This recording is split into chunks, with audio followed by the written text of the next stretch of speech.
out there, we're on the air, and it's Grand Touring Race Night here tonight in Florida. It's a drop-dead beautiful night here in Daytona Beach as we welcome you to the Daytona International Speedway for the 2024 running of the Mike's Hard Lemonade 2.4 Hours of Daytona.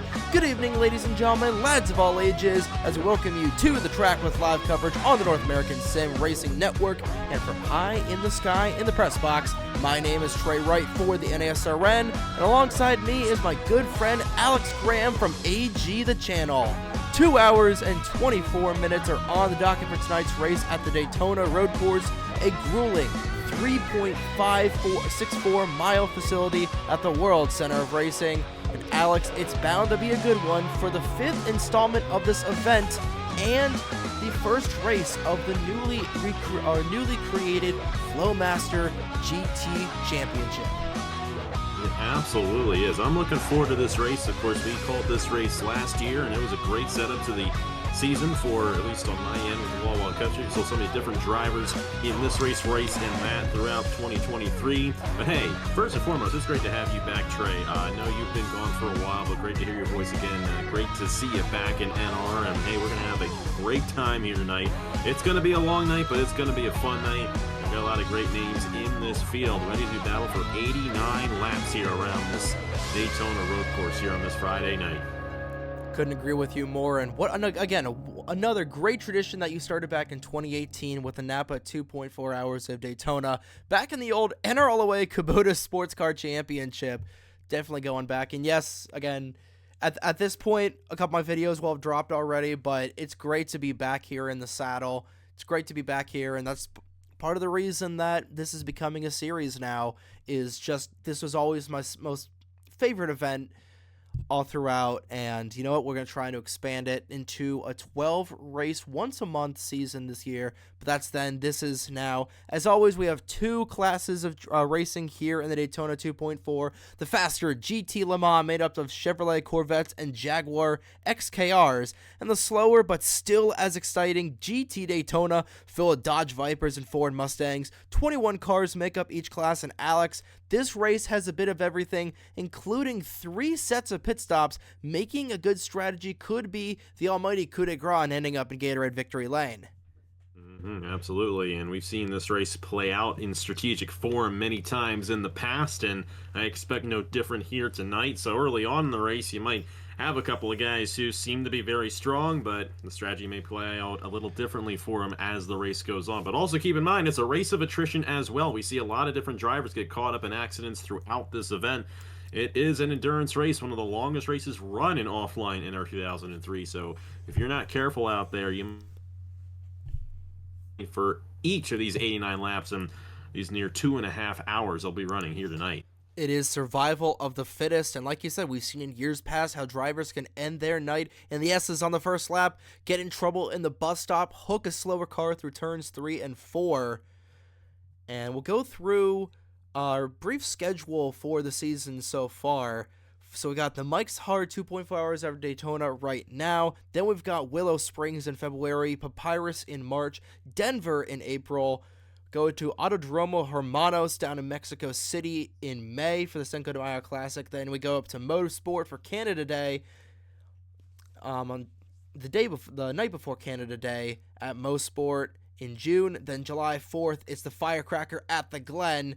Then in August, we go to Old Spice. We're trying to do Thornton here in September for the Thornton 13. That's going to be a fun. That's probably going to be even more pain in the butt production-wise than this race is. Then we go to Bridgehampton in October, Barber Motorsports Park in November, and finally rounding out the season at Riverside with the California Christmas Classic. But we'll get into the finer details later on in the race. But without further ado, it's now time for the moment you've all been patiently waiting for. That time of the broadcast again, ladies and gentlemen. Let's go down trackside to get the most famous words in motorsport to kick off the Mike's Hard Lemonade 2.4 Hours of Daytona. Drivers, start your engines. The engines roar to life on the pit lane here in Daytona Beach, and we are just moments away from dropping the green flag for tonight's race. Your starting lineup for both classes is on the left-hand side of your screen. Reggie Fogelman on the pole in the 06 Chevy Corvette. Alongside him is Zachary Fitzwater in the 62. Corvette has taken home 3 Daytona 2.4 championships. Jaguar claiming the crown last year with Caleb Rose. Rose starts 14th. Yeah, I'm definitely looking at Caleb Rose here to possibly pull it off in GT Le Mans, because you know what? He won it last year. And, he's my guy. Obviously, he's doing a lot of stuff over on our end on AG the channel. So, got root for my man, and I think he's going to have a good shot. But, hey, watch out for some of these other veterans as well. Zachary Fitzwater, Logan Williams, Nathan Stapleton, Nathan Orman, Roberto Crown Jr., some of the bigger names. And you also got Skylar Taylor, Bradley Riemann there. Watch out for those guys. They all know what they're doing, and it's going to be interesting to see who gets it done in the faster class here tonight. Logan Williams, who was a GT Daytona champion, he was a GT Le Mans champion back in 2022. He's driving the 6 car tonight. Then we're moving over to GT Daytona in the back. They are led to green by the 2021 GTLM winner Daniel Bouchard in the number 8 Mustang. Beside him is Ryan Durrani in the number 16. GT Daytona, not as many drivers who are of strong resumes here, but obviously a lot of great drivers. Hey, Mike and Nat, who I believe won this the first time I did it, which I guess apparently started the tradition of this race back in 2018. I watch out for him in the 56 machine, definitely a driver to watch out for as always. You also get guys like Brad Stover and this John Stewart as well. Ryan Durrani, Nita Brew, those are guys that I definitely recognize and definitely think will be strong here. But hey, you never know. We had a first timer win it last year in this class, and we have another first timer get it done in GT Daytona this year as well. Definitely set to be a fun one, but as the field rolls through the back straightaway, let's go ahead and take a look at your race analysis at the bottom left-hand side of your screen. It's a 2-hour and 24-minute race, so 89 laps here this evening. Your pit window for both classes is about 25 laps, so 3 to 4 pit stops here tonight. Take a look at the track itself. It's 12 different corners, with the danger zones being turns 1 and 2, the Western Horseshoe at turn 5, and the infamous bus stop on the back straightaway. Your 8 defending winners of the Daytona 2.4 are Micah Knapp and Griffin Lynn, Daniel Bouchard and Brad Stover, Logan Williams and John Stewart, Caleb Rose and Clark Biano III. Biano, the only non-returning driver in this race. So Alex, who is your pick to win here tonight for each class quickly as they exit turn 4? I'm going to go ahead and give my pick to Zachary Fitzwater starting outside pole. I think he and Caleb Rose are going to be the 2 strongest guys. And I'm going to go ahead and pick Mike Knapp to win his second 22.4 hours of Daytona. The field rolls off. They're in the green flag zone. Green flag is in the air. 2.4 hours. The clock starts now.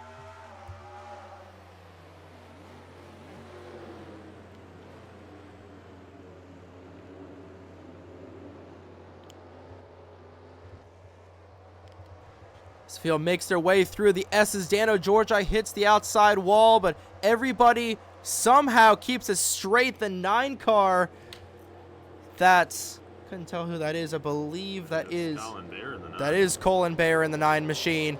He scrapes the wall, but everybody is able to keep it straight for now as they go through the Western Horseshoe. Actually, now they're going through the Western Horseshoe. They did go through the International Horseshoe, but on the gas, it's Reggie Fogelman in the 06, Michelle Gavinou and Zachary Fitzwater, your podium right now, as they go back onto the oval here at Daytona. Yeah, I'm applauding these guys for having a clean first few corners right there. They're a bit antsy back in the GTA Daytona class right now. They're going 3 wide and all that, but as this race goes along, they'll spread out a little bit, and hopefully they keep it clean as this event goes on. But hey, 89 laps here tonight. There's going to be a lot that happens from now to the start of the race. So yeah, Reggie Fogelman, he's got a bit of a gap right now through that bus stop, but he's got to do it 89 times, and odds are he's not going to lead every single lap here. And he got some double wide right there. These GT Daytona cars, they are still scrambling all over the place, but hey, you know what? Solid job out of this guy. He's only got to do it 88 more times here tonight at Daytona. Oh, and already Ryan Durrani down on the apron. think he just got out of the groove there, coming out of the bus stop. But at the line, it is Fogelman who will lead lap 1. That's 5 extra bonus points for the 06. That's 10 points already after completing the first lap of the race, and then going back to GT Daytona as Stapleton goes off the road for a second. He's able to regain composure. GT Daytona, it's Daniel Bouchard in the 8 machine who's fighting with Logan Williams right now. Typically don't see a GT Daytona fighting with a couple of Le Mans cars, but that's what we're seeing right now. But they will file down into their respective classes, and we have seen in years past these Daytona cars can be a massive problem for these Le Mans cars, especially once we get the field all jumbled up. But it's a 5-car breakaway in GT Le Mans between Fogelman and Taylor. Got that 62 is Zachary Fitzwater in 3rd. You got Nathan Ormond there in the 4th position. Good run for Ormond. And I believe that the A&W car is the 36. I forget the numbers on it. That's the 45 of Skylar Taylor. That's why I said the number first. Yeah, you got Skylar Taylor there in the 45 machine. Hey, I'll get the numbers at some point eventually here tonight. Yeah, but you know what? These 5 absolutely have the advantage on everyone else right now because there's a bit of a gap there. We see those guys just kind of bouncing off the curve there of the exit of the bus stop. You got to be careful not to do that too much.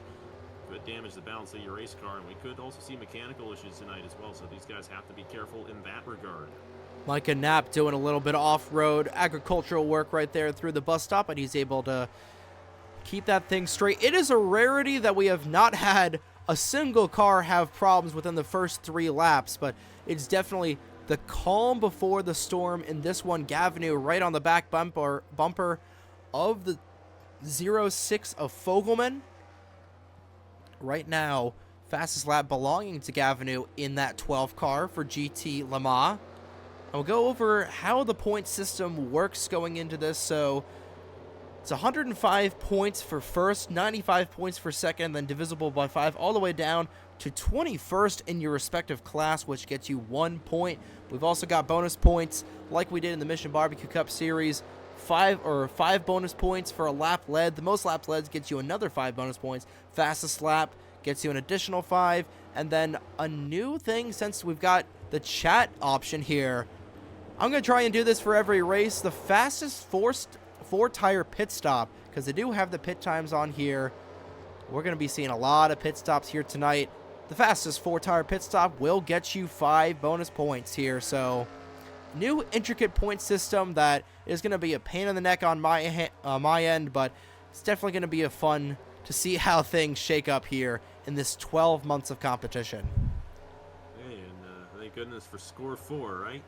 Keep everything organized with that great program. Assuming you're using it for this, which I don't know if Score 4 is going to be able to handle something like that, unfortunately. It can handle that. It can handle that. It's called adjustments. You can do it. I know you can. And these guys, you know, they've done it tonight. They've done an excellent job so far, keeping it clean 3 laps in. And, you know, I know I've been in the booth for a couple of these events in the past, and they have not done a good job with the cleanliness on the track, I guess you could say. These guys definitely keeping a clean wheel right now, and, you know, I applaud them for that. I like to see a nice clean race, you know, and these guys wrecking out, especially early on in such a long race, just very unnecessary. You know, once we get later on, once the tires start wearing out, we might see that a little bit more, but right now, good to see all 42 cars still in the field here. Yeah, Bouchard continues to lead the way in GT Daytona, but here comes Paquette in the 31. I believe this is her first start here on the North American Sim Racing Network. Development driver for Bradley Ream. Oh boy, there goes Lozano. And I knew it was bound to happen at some point right there. Good news for him, though. I think he should be able to get back out there on the... Oh, boy. Oh. Some struggles there getting that thing back going. Yeah, I think that might be a good spot to be in. That's a rare spot that I don't think the creators of this track made an LP file for. If you do NR, you know what I'm talking about there, but... Well, Lozano is stuck on that outside wall. Might get back out there. He's trying to. But he's going to lose a lot of ground, that 43. But yeah. I mean, the good news is, you know, it's a long race. So as long as he keeps it clean, he's still in this thing. Of course, he's going to lose a lot of ground right there. But at least he is still in the race. So that's a big one right there. Most definitely. But everybody making their way through. But tough break for Lozano, who was running 5th in GT Daytona at that time. And he is going from a hero to a 0 and nothing flat. But still, surprised that it took us 4 laps to get our first incident of the night. And it wasn't detrimental to everybody's race. It was just a simple spin through the International Horseshoe. So yeah, I mean, lots of times when we see wrecks here, they're pretty disastrous, especially one place too. I know you mentioned a lot of the other places, Western Horseshoe right here, and obviously these guys take an interesting line through that area, but when they're kind of kinking through there, this first couple of corners right by the pit wall, that's another spot that can be of a lot of trouble. And right there is where we tend to see the most damage to these cars when they get caught up in an accident. So they've been able to get through that fairly well. They get that quick left, right there. That kind of, it's a little difficult for these guys. But thankfully that one accident right there with Lozano only really involved Lozano, and he's still in the race, and everyone is still on the lead lap 5 laps into this thing. yeah, surprisingly. But still, Reggie Fogelman showing the way in GT Le Mans.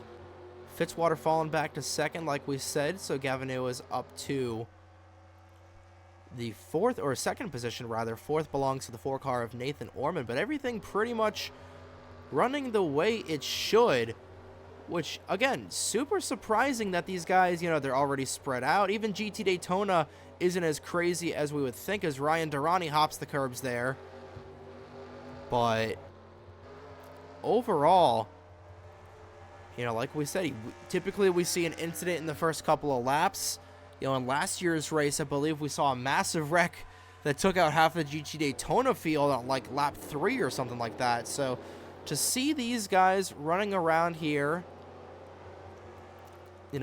calm before the storm, obviously, but overall, it's a nice sight to see them running single file right now. But like you said, once the tire wear starts coming in, once we start to see these guys, really strategize and play to their strengths, the comers and goers will start coming and going. It's going to be a fun one here, especially in the late stages of this contest.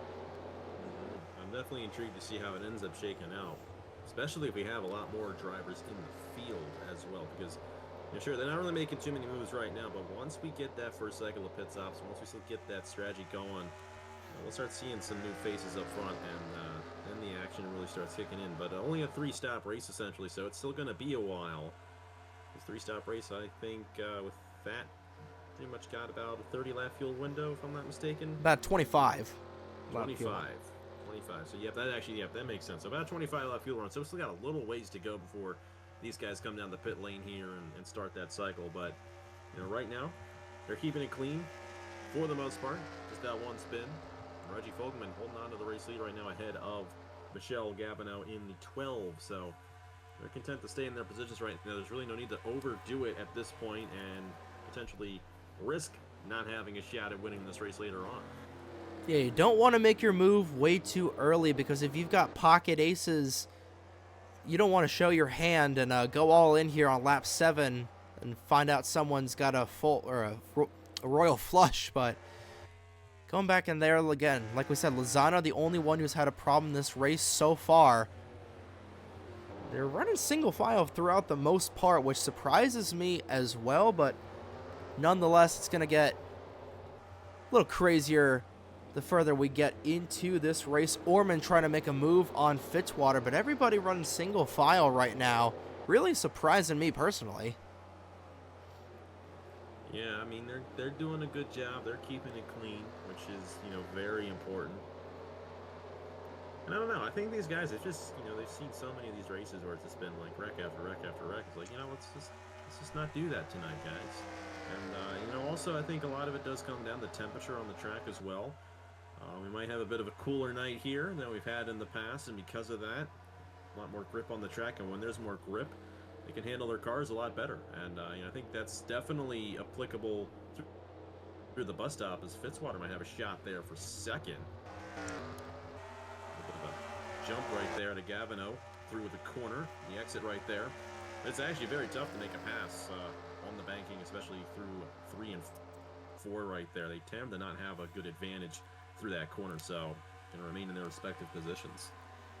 Yeah, and sometimes when I try to make a pass on the inside, it tends to, especially when they're trying to pass a lower car, they tend to lock bumpers, hit the banking, and then go flying, which typically leads to more wrecks. But Fitzwater looking for his first crown. This is his 5th 2.4 race, and he is definitely looking to make things work here as we work on lap 8 of 89, nearly 10% of the way through here tonight.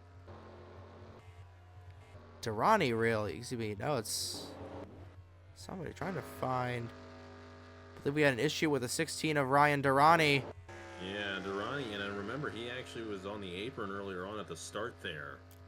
So I'm wondering if the tire may have gotten punctured a little bit and it's been slowly leaking, maybe? Yeah, that might have been the case because they came in to change tires. So it's interesting. He said 25 lap fuel run here. So can Durrani make it from here? We got 81 to go. Yeah, I don't know if he's going to be able to stretch that. Be interesting if that ended up being the case, if he could in fact make it on 2 more stops from here, but I don't think the fuel window is open right now for him. And regardless of the fact he's lost a lot of time trying to repair the damage from that tire. I don't believe so. I mean, if he maybe waited about, 10 laps, but by that point he probably would have wrecked the car itself and done something like that. But overall, I don't think he's probably not going to be able to make it, and even if that, he's not going to have a really big jump. As Gavino right on the back bumper of Fogelman, trying to finally get a lead change here. All 3 cars just right on top of one another through the S's, but Fogelman, great exit speed out of that first corner section. And then he has just been dominant through the infield section. But Gavino and Fitzwater have been able to gain a little bit on the ovals section of the track. So, again, it's just waiting to see how these guys play things out. Again, we could have mechanical issues. We could have, Ryan Durrani. Doesn't look like he's got any damage, but could have lap down traffic. That's always going to play a factor in this. So, it's fun to see these guys just race around here because, again, it's 2.4 hours. It's 2 hours and 24 minutes. That's an eternity in NR 2003. So a lot can happen in a lot amount of time. Absolutely. I mean, I'm intrigued to see, we see this every year. Reggie Fogelman kind of leading all these laps. We always see the pole sitters or outside pole sitters get the jump, and they'll lead pretty much the entire first fuel run. But, that was not a good entry right there for the Eaton machine. Yeah, that was close there for Felipe Santos, who's going to get a push from Blaze Zebratar, and this could get dicey if those 2 lock bumpers might just get a little loose. Actually, I think we've seen a couple of wrecks kind of off the exit of 4 sometimes before as well, if I'm not mistaken. I try to remember what happened. Jaden Russell making a 3-wide bomb. Down to the inside, trying to get the 2-for-1 deal. Mike trying to go the 3-for-1. I don't think he's going to be able to get around Riley Sampson there, but still he'll gain a couple of positions as Santos will lose a ton of time there through the S's. But Jaden Russell right now. You end up with a driver making a mistake like that in one part of the racetrack, and it just affects half of the racetrack going through right there. So they were all bunched up going into turn 1. Jaden Russell had an advantage, and he was able to gain a couple of spots right there with all that as well. So definitely a lot of shuffling going on, and they take some interesting lines here on this track, and we saw that really come into effect there for Santos. And these guys are still all on each other 10 laps into this race.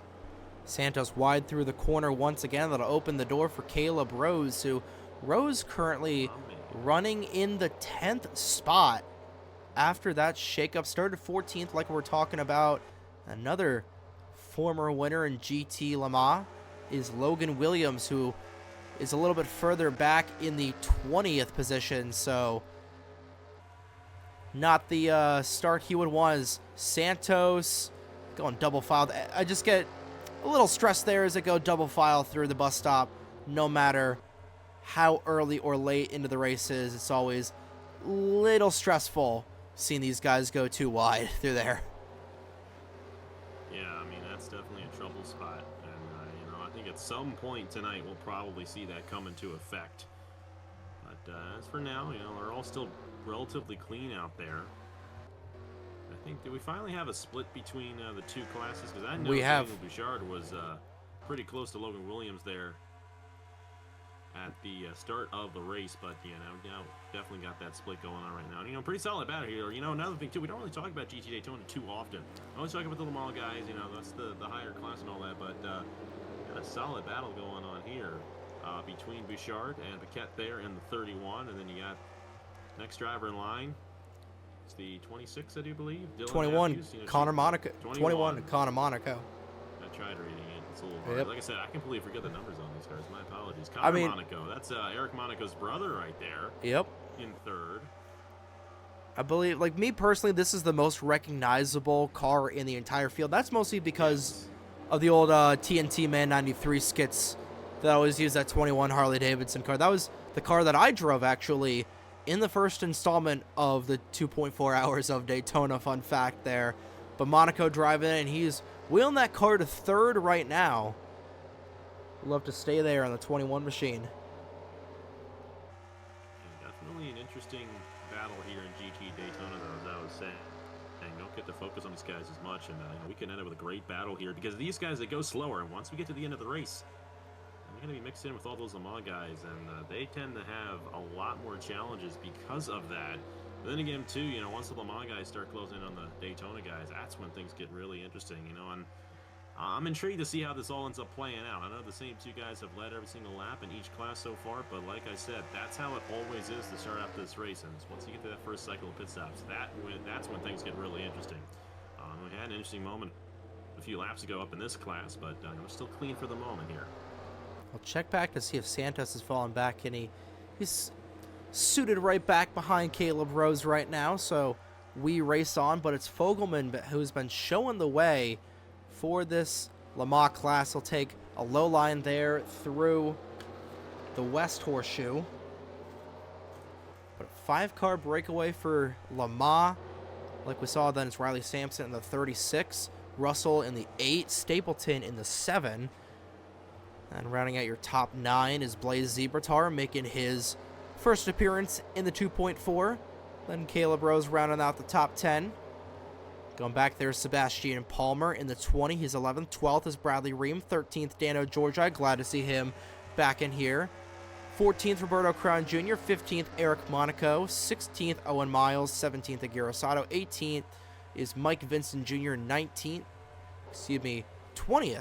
right now is Logan Williams, and 21st is Daniel Voiles. Back in here, it's still Daniel Bouchard leading the way, and he's looking to become, it's still a long way off, but it's still a McNugget is still a McNugget, Alex. He is still he was looking to become the first ever driver to win in either class, or to win both classes in the 2.4. Remember, he won the 2021 installment of this vehicle driving in the same car Riley Sampson's got. 3 wide back in here for a split second as Monaco got the duck shot in between him by Dano Georgi. He'll get the 2-for-1 special to the S's.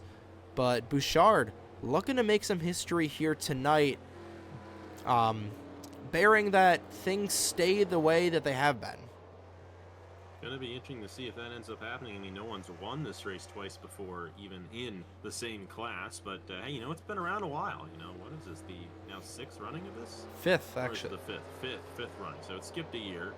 And you took it over, I think, in 2020. 2021. So it skipped 2 years. So it took a couple of years there. It took a couple of years right there. But, yeah, so, I'm intrigued to see. It's already 2024. Time's going by fast for me. The older you get.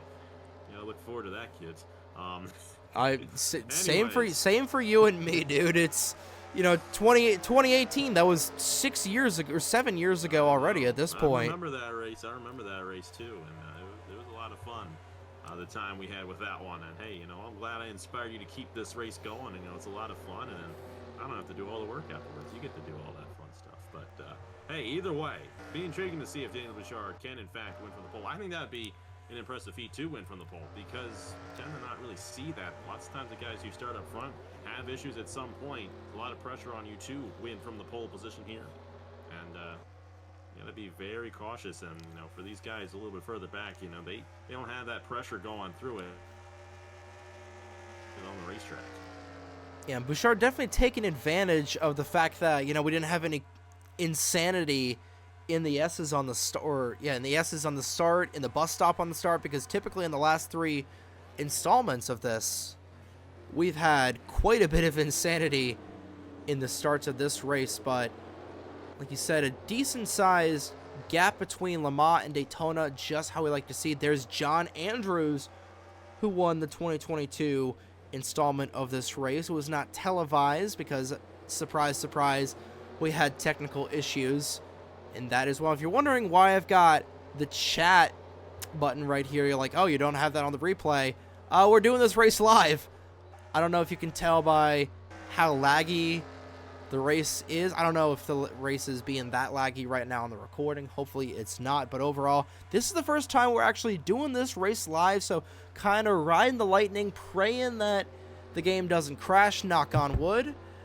But overall, I have no idea what's happening in this race. No idea who's going to wreck out. But replays will be down at the bottom. But yeah, definitely gonna be a fun one. It's definitely been a fun one here tonight as we complete lap 14 of 89, closing in on the first pit cycle in about 10 laps, Alex. Yeah, we're closing in on that. And to your point, if you guys are all seeing this right now, then that means we're good. And it's nice to have that. I don't utilize that myself in terms of race recordings on my races, but that is a very handy thing to have to kind of get more of a general idea of what's going on with these guys on the racetrack. So sometimes you may not realize a driver having a specific issue until you open up that chat and you see their number next to a tire going down. So definitely, like we saw with Igor Barreto right there tonight. We saw that with Igor Barreto having an issue. It's a tough break for Igor. Same with Dano Georgi, actually. Georgi and Micah Knapp both having issues, and Caleb Rose as well. Caleb's down the pit lane. Now, I think at this point, you got 25 laps to lap 40, and then you got 65. Oh boy, you're kind of close right there. But Caleb may be able to make it on 2 more stops from here, and that's a big maybe. But maybe coming in a little bit early, just playing a little strategy. The window might have just opened up for him. See if that ends up being the case. I mean, we're still 10 laps away from the start of this, so I think he might have got caught up in a dust up. Obviously, you would have seen the replay down below.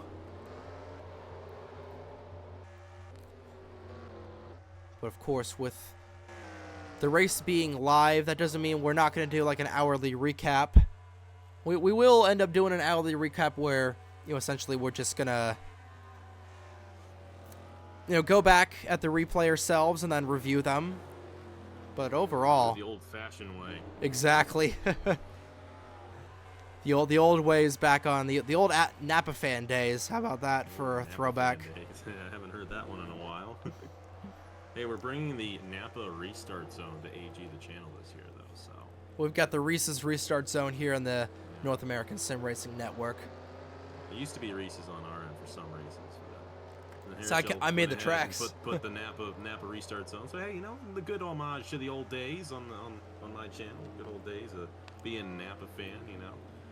You matured. It's like SpongeBob did in that one episode with his grandma getting cookies. You can still enjoy some things in life. You mature a little bit as well. Hey, Napa wasn't giving me any money, so I was done being a Napa fan. All right. Yeah. So if they wanted to hit me up and give me $50,000 a year, I would have absolutely remained being a Napa fan, but they didn't. So. Definitely could use some of that sponsorship money for my local hockey team there for my college, but everything's about money these days. And that 06 car has been money during this opening run. Has led every single lap as he does a little B-hop there, entering the bus stop. I haven't seen any issues going through the bus stop either, which, again, that is surprising as well. This has been an extremely tame start to this race, but I know once we hit the final 24 of this race, we're going to have cars going in the catch fence, cars flipping over, cars having brake issues and ARCA braking. Let's not have anyone in the catch fence. I know this is still a video game, but I don't like to have those types of wrecks anywhere. I know Benny Watson flipped over in the second installment of this race back in 2021 as Gavin was right on the back bumper of the 06. A little close there, but these guys are catching Durrani and Barretto. It's interesting to see these guys. Here, so it's gonna be interesting to see how they end up managing that, because that's where, especially if they remain pretty close up front, it's definitely gonna make things interesting for the Le Mans class. We've had a couple. Still, I mean, how about these top 5? They're like right on each other, and they have a considerable gap to the rest of the field. It's almost like they're in a class of their own, GT Le Mans Plus or something like that. Remind me of the old Stuart Haas train back in, what was it, 2018 Talladega? 2018 Talladega. I remember that. That was over 5 years ago. Golly, where does the time go? I mean, that was back when Stuart Haas Racing was actually a good team too. Yeah, now, good lord. Not so much right now.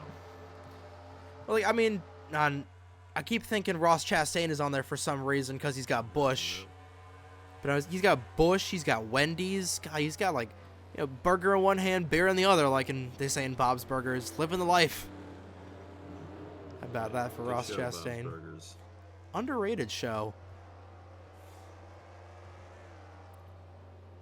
18 laps down here. In case you were just tuning in, it has been not an event or not an incident-free race by any stretch of the imagination, but still, the fact that we've only had one incident that we know of with Alex Lozano going around there just shows just how quiet of a start this has been, as Buchanan will go underneath Matt Lagasse there. That is for 4th. Good move there. Let's put it this way. Even though they've had a quiet race, they're still running the same lines that cause these problems that we've seen in past years. So it's going to happen at some point in the next 70 laps. If someone ends up making a mistake there through one of those corners and causes a pretty big wreck. We got a good battle here, though. John Stewart, the 98 machine. It is the 98, right? That is the 98 Stewart, who... he was closing in there on the 21 of Conor Monaco, but could not hold on to the position. You know, it's difficult to make a pass here, naturally. You know, a lot of the moves that we see are from wrecks and from pit strategy, and that's a big, big factor in this race.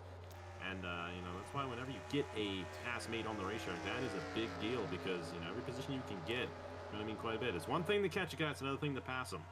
And that's definitely true here on this racetrack. It absolutely is. As we go back to GT Le Mans, someone down the pit lane.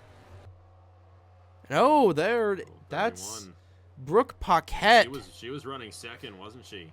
She was, and it's a flat tire there for the 31 machine of Paquette, so she will more than likely be knocked out of contention for this race win. A tough break there, because I was trying to see where she was, and she's down the pit lane. That's why Monaco was in second for GT Daytona.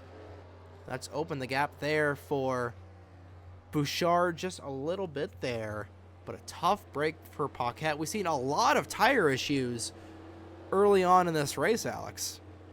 And like I said, you know, we haven't seen many mechanical issues, but we definitely had some tire issues, and we're only 19 laps in, so I doubt that's going to be our last one. And like I said, it's an endurance race, so you have to make sure that you keep your car clean the entire way through, whether it be with contact, whether it's just taking care of your car mechanically, because if, you know, you run that car a little too much, then, you know, you could end up with an issue. And the tires are definitely a part of your car, and you don't want one of those things going down.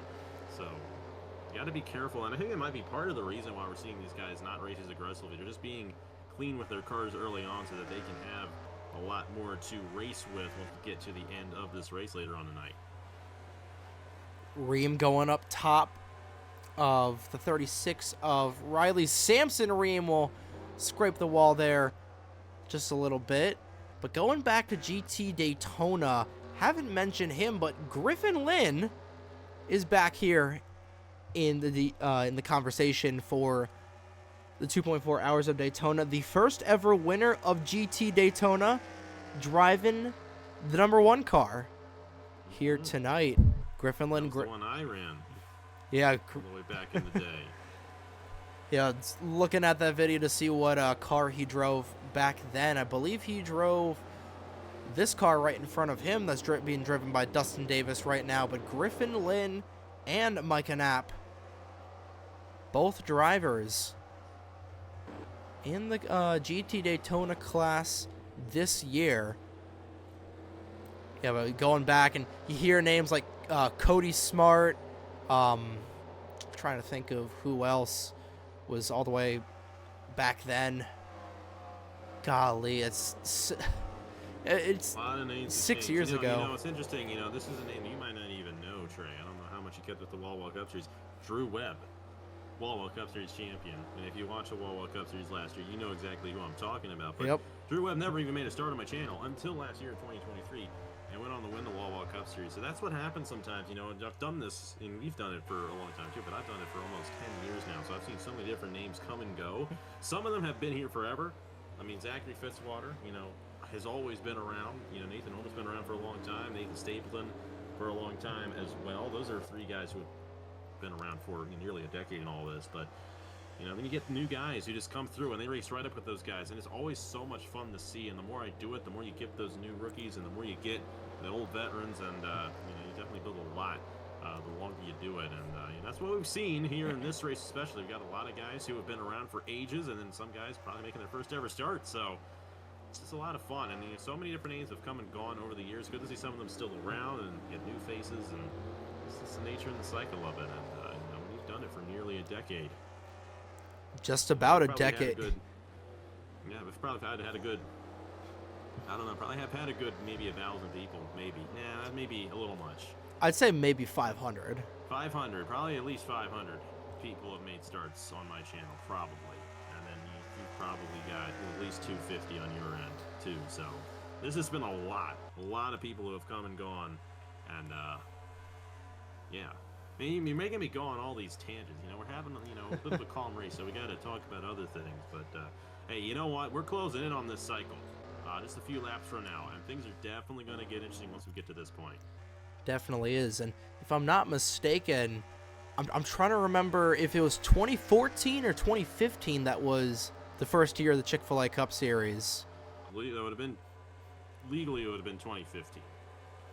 Yeah, now those of you may remember the 2014 days. I care not to remember those days in my life, but yeah, 2015, March 1st, 2015 was the first official race on AG, the channel. So we're closing in. Next year will be 10 years when Jesse Turner went to victory lane in that Daytona 500. And hey, you know, Jesse Turner, you know, he's still around. He's still around. We'll have to see. I mean, you know, for the Wall Cup Series today, the night Trey and I are recording this is the night before the Wall Cup Series sign-up. So I'm hoping Jesse gets a ride and something.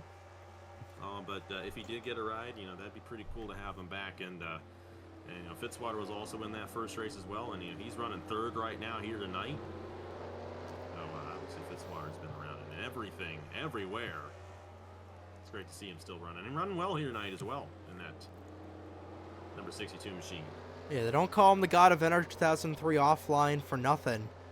But, you know, Fitzwater, Jesse Turner, like I said, he was vying for the championship in the Mission Barbecue Cup Series. Hopefully he'll be returning when that series hopefully makes its return here in 2024, in the summer months of 2024. Still trying to figure that out, but if you've been following along here, somebody went sideways to the bus stop, and it looks like it was Blake Bavillier who went around there in the bus stop. So finally somebody going around there in the inner loop. Tough break there for Bavillier, making his first start here. But it's just the nature of the beast. All the drivers still in this race right now? Believe they are. Brooke Paquette is the only one. Down. Yeah. Did she get back out there after her tire issue? I believe she did. She's somewhere. She's not out of the race. I would have said there she is. Yeah, there she is, yep. But quickly get back up to the race lead because we've got a tight one there. I think, I'm going to say this. I think Reggie Vogelman's holding these guys up. Because you don't have 5 guys all on a line like that, 23 laps into a race, and that front guy is, a fast car. I mean, it's just that difficult to make a pass, especially at this point in the race. Lots of times when you get different strategies. Oh, we may actually get a pass right here. Gavinu trying to go the crossover route, not quite able to get there. I don't think Fogelman's holding them up because, you go back to Jaden Russell, he's still 5 seconds off, so these guys are still a considerable, they're still, what's the word I'm trying to use here? It's been a long day for me personally, and we're recording this at 9:30 at night, but it's still they're continuing to gain time on this front, or from the rest of the pack. So Jaden Russell, I believe Russell is the fastest car on the racetrack right now. I believe Zebratar does have the fastest lap, but we'll see what the interval is here between the 06 and the 8. Coming to late stages, someone's on pit road, and it's going to be Lozano once again. Now I think he's finally on strategy, but yeah, it's just... come down once in this race, so he's probably going to have to do it again. And he's a little ways back from that incident that happened earlier on in the race. Yeah, but the pit window is going to open up this time by working on lap 25 of 89. And like I was saying, yeah, they just open up another 0.2 of a second over Russell in the 8. So I don't think necessarily Fogelman's holding them up. I feel like, they're just all, about the same right now. Now, it'll be interesting to see how these guys do the pit strategy in about a lap or so. I don't expect all these guys to come down at the same time. If they did, then I would say this is the most computer sim race or offline simulation of all time. But overall, these guys are just running exactly the same. Skylar Taylor might just be a tad off, but he's still hanging tough with his top 5. And Russell, Stapleton, Palmer back there, they're still just holding on.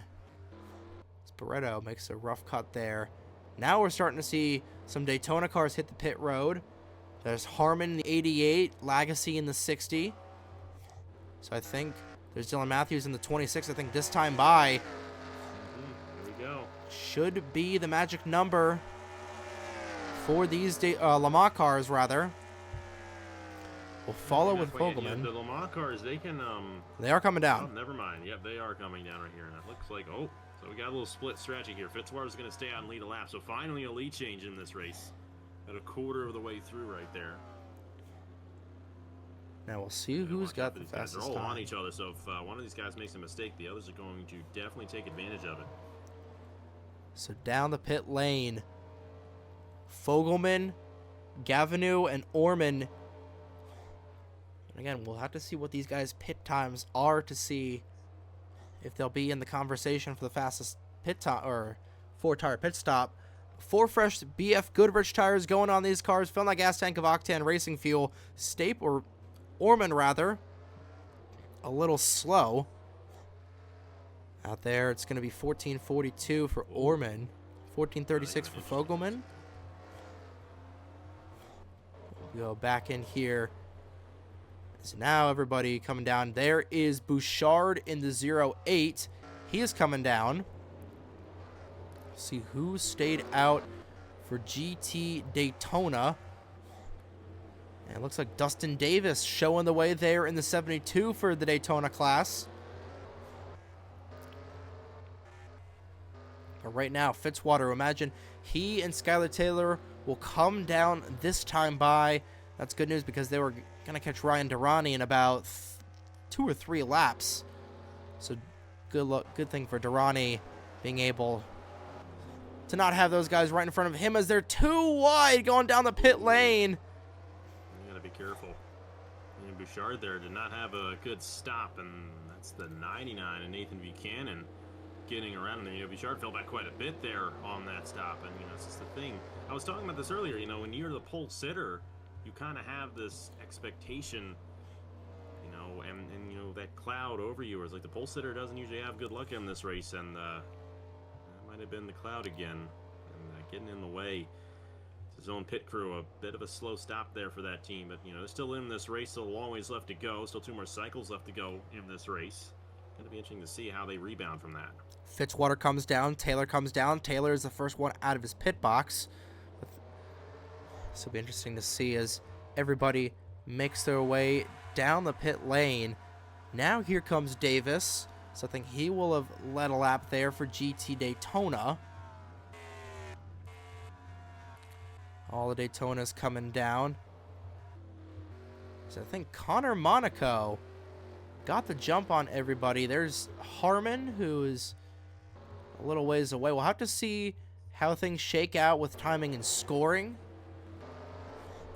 But overall, back to the front of the field, it looks like Fogelman beat out Fitzwater. Gavinu going around the 62. So I think Orman was the only one to lose any sort of time there on the pit lane. So a good stop there for Fogelman. He has been dominating this race so far. All 5 of them had a good stop right there. They're still pretty much, other than Skylar Taylor and Nathan Orman swapping positions, they are all still essentially the same distance from each other in the same position. So, you know, very orderly stop for those guys up front. And then back at GT Daytona, who we got leading right now? Because I know Josh Harmon was up there. And I think it's cycled through, or has it cycled through? It might be the 21 of Connor Monica now, who is out front. No, it's the 75. It's Juan Rodriguez. And I think he's yet to come in for his cycle. So it should be Connor Monaco. It should be Monaco. I think Harmon. Harmon's in 28th right now. So something's not right here. We'll get back to you on that as everybody continues to come down. But these guys are catching up to Ryan Durrani, and it looks like Durrani may have backed into the bus stop wall as well. So it'll be interesting to see as these guys hit lap traffic, and we've got 4 cars that they'll close in on before the 1 hour break. But Ryan Durrani right on the chopping block, and this is where things get dicey. And Fogelman, Gavinu, Fitzy, they're going to have to be careful navigating through lap traffic, especially as they're probably going to catch Durrani here on one of the straightaways on the oval portion. It's going to be interesting, as this is where we could possibly see our first lead change on track. As if Fogelman doesn't get around Durrani here correctly, Gavinu's going to be right there looking to take a position. And as this race goes along, of course, we have no cautions here at Daytona either, so they're just going to keep on going and going and going. We're going to get to a point where this is going to be lap car after lap car for these guys, and you know, you got to definitely figure it out now while you can before it becomes a bit of an issue later on down the road. Good news for them, they won't catch him in the bus stop. We'll see, he's not in frame just yet, so I don't think they'll catch him this lap as everybody goes through, but I do see fresh tire marks there. So I believe it was Durrani who spun through here, but scrolling back through, I think things should have cycled out this time around as Fogelman back in the race lead. He's going to catch up to Durrani through turn 1. This could be a good shot for Gavinu. You got to be careful right here. Fogelman's able to get around him. Gavinu trying to get around Durrani, but Durrani's going to force her to take the outside lane through International. Through the kink, and then through the Western Horseshoe is where things could get dicey, as Fitzy is going to get really close there going through the kink. Gavinu's still all over the back bumper of Fogelman. She's been in that position essentially this entire race and has not been able to get around him yet. And just attesting to how difficult it is to make a pass around this track. But still, at the end of the day, you know, there's a long ways left to go, and all you got to do is beat him at the line. There's going to be a lot of factors before we get to the finish of this race that are going to determine who ends up going to victory lane. But they got around the first lap car. That's not going to be the last one of the night, though. And they're going to have to do that many more times before we get to the end of this race. We'll see how Orman gets around. Orman got around Taylor right there. He did. Oh, gonna slide up in there. It's gonna force Orman off his line. Taylor will take it back. Taylor's gotta be careful around here, trying to get around Durrani. could lock bumpers here on the banking. And I think he'll get through without an issue. He's going to get held up there just a little bit, but he should be able to get around Durrani with ease. Now, here for second, Fitzwater down to the inside of Gavinu. That's exactly what Fogelman wants to see of his rear view mirror. These guys fighting for second behind him. That'll allow him to pull away, but Blake Bavillier is running in front by about 20 seconds. But Fitzwater up to second. He has been snake bitten in this event for the last 5 seasons. He was on the pole last year. In fact, I forgot to mention this during the pre-race show, him and Fogelman also started on the front row last year, except it was Fitzwater on the pole, Fogelman beside him in second, and both of those drivers ended up wrecking out in that one. But Fitzwater looking for redemption, and he could get it here tonight. Meanwhile, GT Daytona back up front, I believe it is Connor Monaco in the number 21. Josh Harmon did cycle around, so he is second in GT Daytona. Meanwhile, Caleb Rose falling all the way back in here. The GT Le Mans car trying to fight amongst the GT Daytona counterparts. Not what you want to see from last year's champion, driving that exact same car for Jaguar. Yeah, and I think that, remember, he came down 10 laps before the cycle began there, around lap 15 or so, so that definitely affected how well his performance is going to go, and he may have actually just taken another stop, which might be why he's in the middle of the field right there. Still, though, you know, all 42 cars are still in the race. No one is out yet, and we're a third of the way through the night. On the Fitzwater, though, got around Gavino there for that second position. You know, that's the first time we've seen, at least up front, you know, we saw Orman and Taylor swap positions a couple of times, but in that top 3, that's the first pass we've seen on the track. And you know what, Fitzwater, you know that he is going to go for this win. You know, he's won so many other big races in NR Offline. You know, he'd love to get this one here tonight if he could possibly find a way around Fogelman, but he's got plenty of time to do it as well. And he's right on that back bumper, that 06 machine.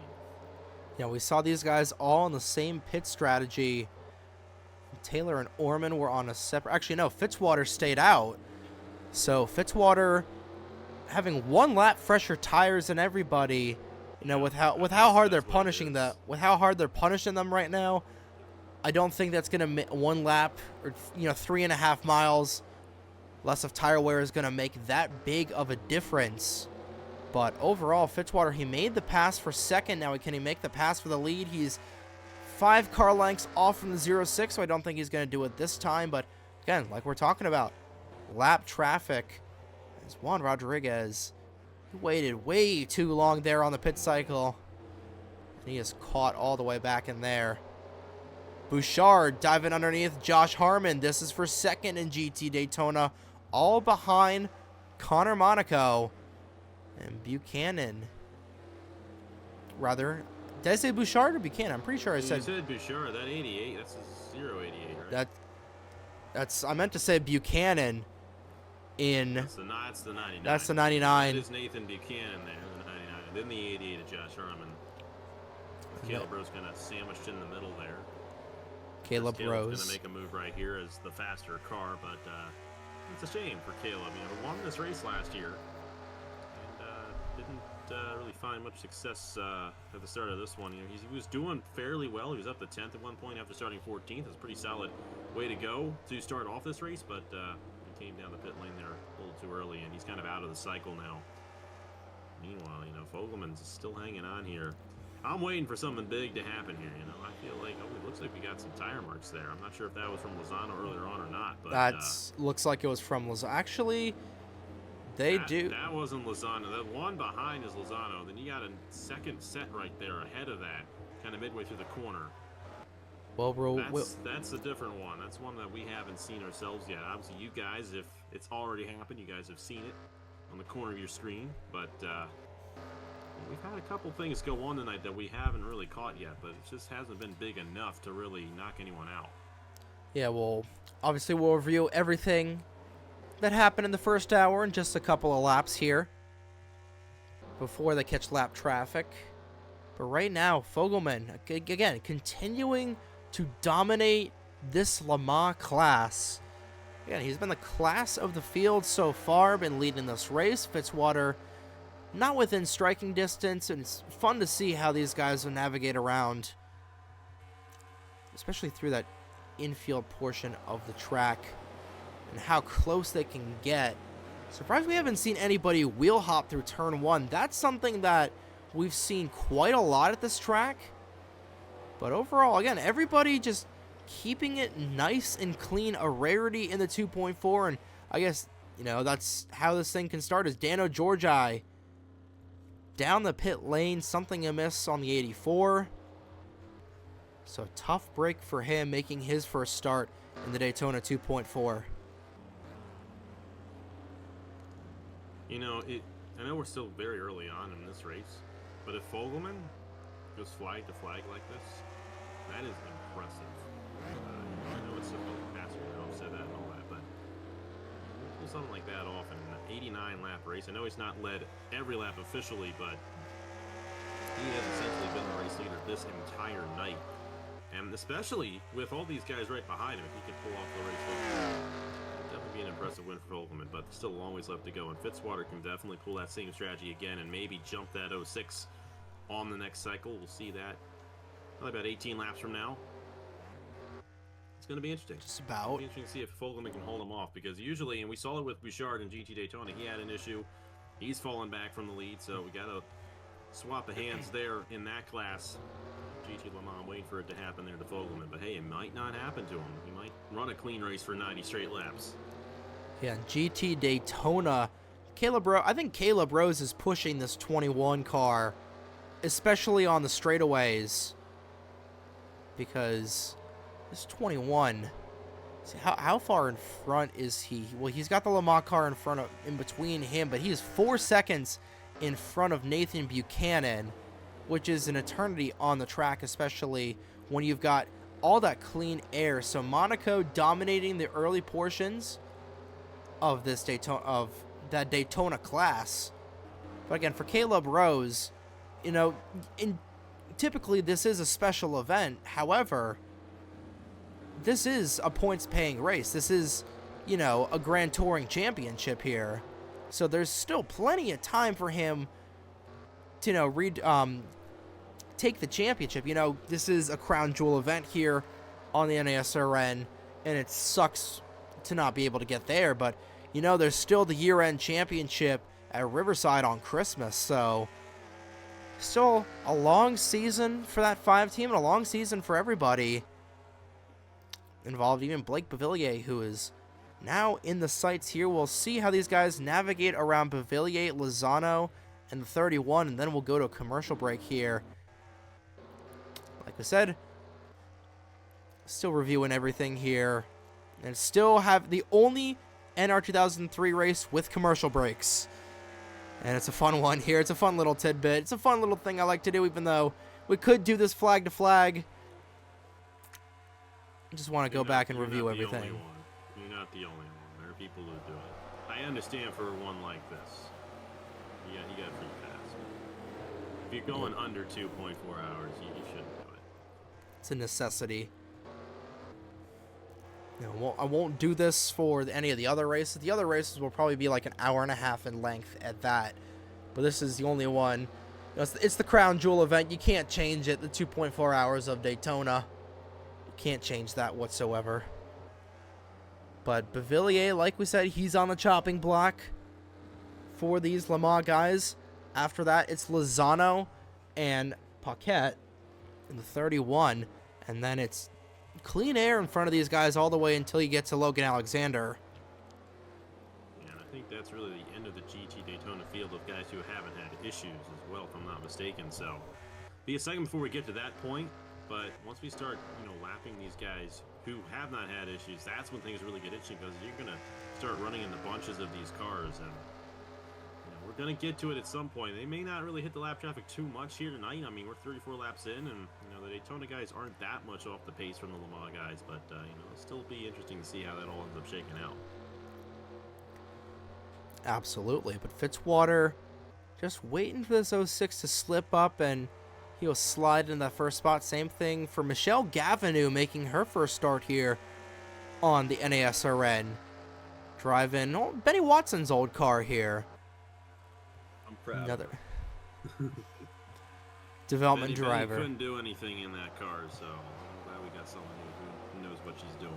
Had a couple of old drivers in there from the old guard of NR offline. Ethan Lewis drove that car. Benny Watson, like we said, I forget who drove that last year as well.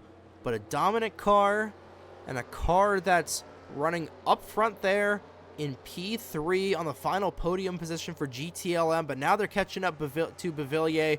Be interesting to see how these guys get around this 11, since it looks like they'll probably still be behind him by the time they get up to, you know, whatever it's called, the inner loop, the bus stop. Oh, Fogelman going wide. That opens the door for Fitzwater. He's not able to get an edge Like there. I said earlier, it's very hard to get a pass made through the exit of the infield portion there, and then off the exit of the bus stop, because you're going from that flat to the banking. You got to regain your momentum, and it's tough to do so from the inside. Oh, that was tight. Ooh, Taylor had a moment there, but that was, again, tight there between Fogelman and Bavillier, but they'll get around Bavillier with ease. Next up is Lozano. That's one of the worst spots to run into lap traffic. That bus stop right there, because it's a very loose part of the racetrack, and if you're going side by side, especially if that Daytona car doesn't know what they're doing, you have a bit of an issue. Oh, we see these guys get light all the time here, especially through that inner loop section. Fitzwater a little ways behind, and we are at the 1 hour point through the Mike's Hard Lemonade 2.4 hours of Daytona. Your top 5 are GT Le Mans right there on the left-hand side of your screen. And then all the way back in for GT Daytona, it is Connor Monaco who continues to lead the way for GT Daytona. We'll be right back in just a few seconds, but you're watching the Mike's Hard Lemonade 2.4 hours of Daytona here on the North American Sim Racing Network. Whopper, Whopper, Whopper, Whopper, Junior, Double, Triple, Whopper, Flame Grill taste with perfect toppers. I rule this day. Lettuce, mayo, pickle, ketchup, it's okay if I don't want that Impossible or bacon Whopper, any Whopper my way. You rule your season today at BK, have it your way. We're back here at the Mike's Hard 2.4 hours of Daytona, and right in time, Zachary Fitzwater diving down to the inside of Reggie Fogelman to the race lead. Can Fogelman get him on the crossover? Fitzwater almost on the outside wall, but he will get it. Zachary Fitzwater on the point. First, yeah, I mean, you know, we've been waiting for a lead change like all night, and Fitzwater got it right when we came back, you know. Hey, what a time to come back, you know. I mean, the race is on now. Now you got Fitzwater out front. You know that Fogelman, you know, has a weak spot right there, and you know, that 12 machine there, Gavino still in contention as well. These three have really done an excellent job, and then don't count out Orman or Taylor if things get a little wild between these guys as this race goes along. But what a way to start out the second hour of racing here in this 2.4 hours of Daytona. Indeed, Fitzwater, a great jump from him. And I thought Gavino was going to try go underneath the 0.6 there for second, but not quite able to get there. And the more these guys dilly-dally, the more they're not pulling away there from the 43, but still they're not going to catch the 43 as soon as we thought. But under commercial break, we had a tight moment between Seb Palmer and Blaze Zebratar, but they were able to keep it straight and have minimal contact. But Zachary Fitzwater on point here, working on lap number 38 of 89. And someone down the pit lane, and Dano Georgi had an issue. Yeah, it looks like more than an issue from what I'm seeing. Air buckle on that hood right there. That is a major buckle. I believe he teleported to the pit lane there. Trying to see if anybody else has got damage, and Nathan Buchanan does. Buchanan, who was running second in GT Daytona. Part of that issue, we'll see if anybody else is. Don't know if Connor Monaco is still on the track. So might have been through that section right there, but a tough break for Buchanan, who was running second the last time we saw him. And both he and Georgi will finish this race in the garage area. A tough break for both of those drivers, Alex.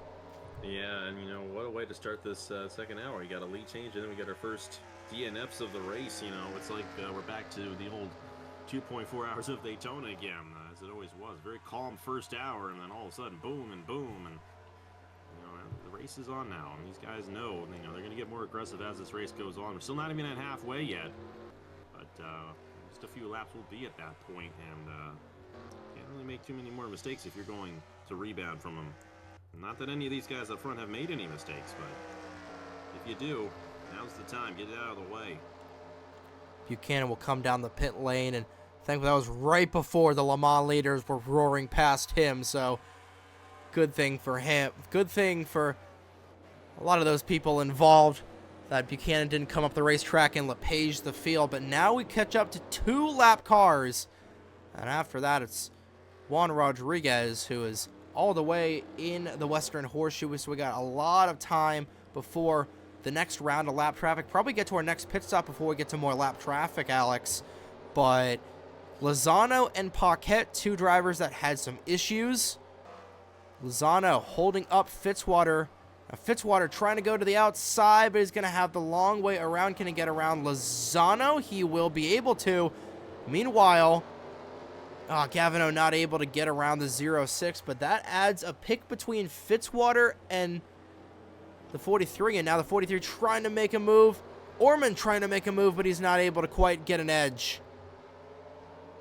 Yeah, these top five are still all on each other here. Fitzwater did a good job there on Lozano, though, getting around him and get around the 12 machine. Not the 12 machine, excuse me. That would be the 31 machine. Fitzy. Oh, but through the bus stop there, definitely a tough place to do that. Trying to get around this 31. Fitzwater staying right behind. Could be tight here through turn 4, but he's not going to be right on the back bumper of this 31. But again, this is old Daytona, so you see the bumps throughout this entire race. As here comes Orman to the inside. No, Orman going to come down the pit lane. Ooh, that's early. That's quite early, but it's, what is it, 50 laps to go at this point? It's about 25, so he can make it on one stop from here. I don't know if that's a strategic move or what for Orman, but he's been running in front of those guys this whole time. Really hasn't shown any signs of an issue, so it'll be intriguing to see. He's gonna, because they're going right to changing tires too, so I don't know if there's necessarily an issue on that car. You know, nothing in the chat, but I don't know, because that's gonna be, it's gonna be interesting to say the least. It always is interesting when it comes to strategy in this race, so you know something's up. You know something's up there. Orman back out. It's a 14.31 second pit stop. That was a lightning fast stop for Orman. I might be in contention for our fastest pit stop of the night. Maybe that's what they were going for. Maybe they were trying to get those bonus points.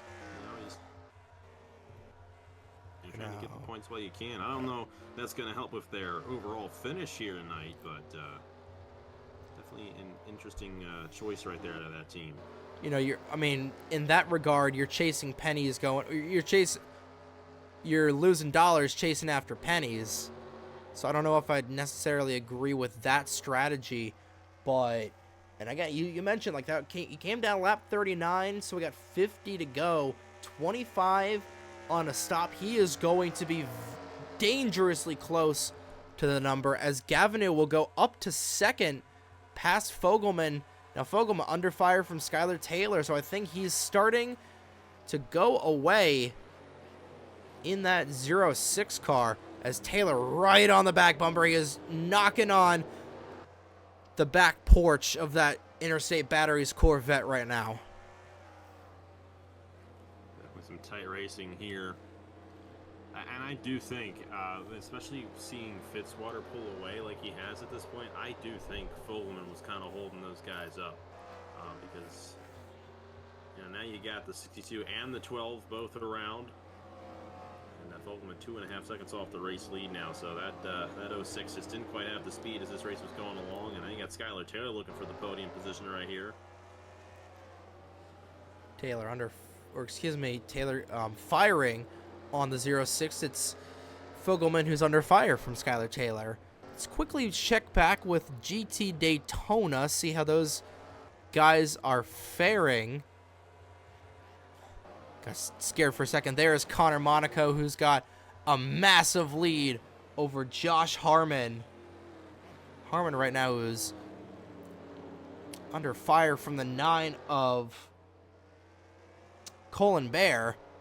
Bear will step off, same with Matt Lagacy, but right in there, it is a 5-second gap between Monaco and Harmon for GT Daytona. We'll stick with this battle between Colin Bear and Matt Lagacy.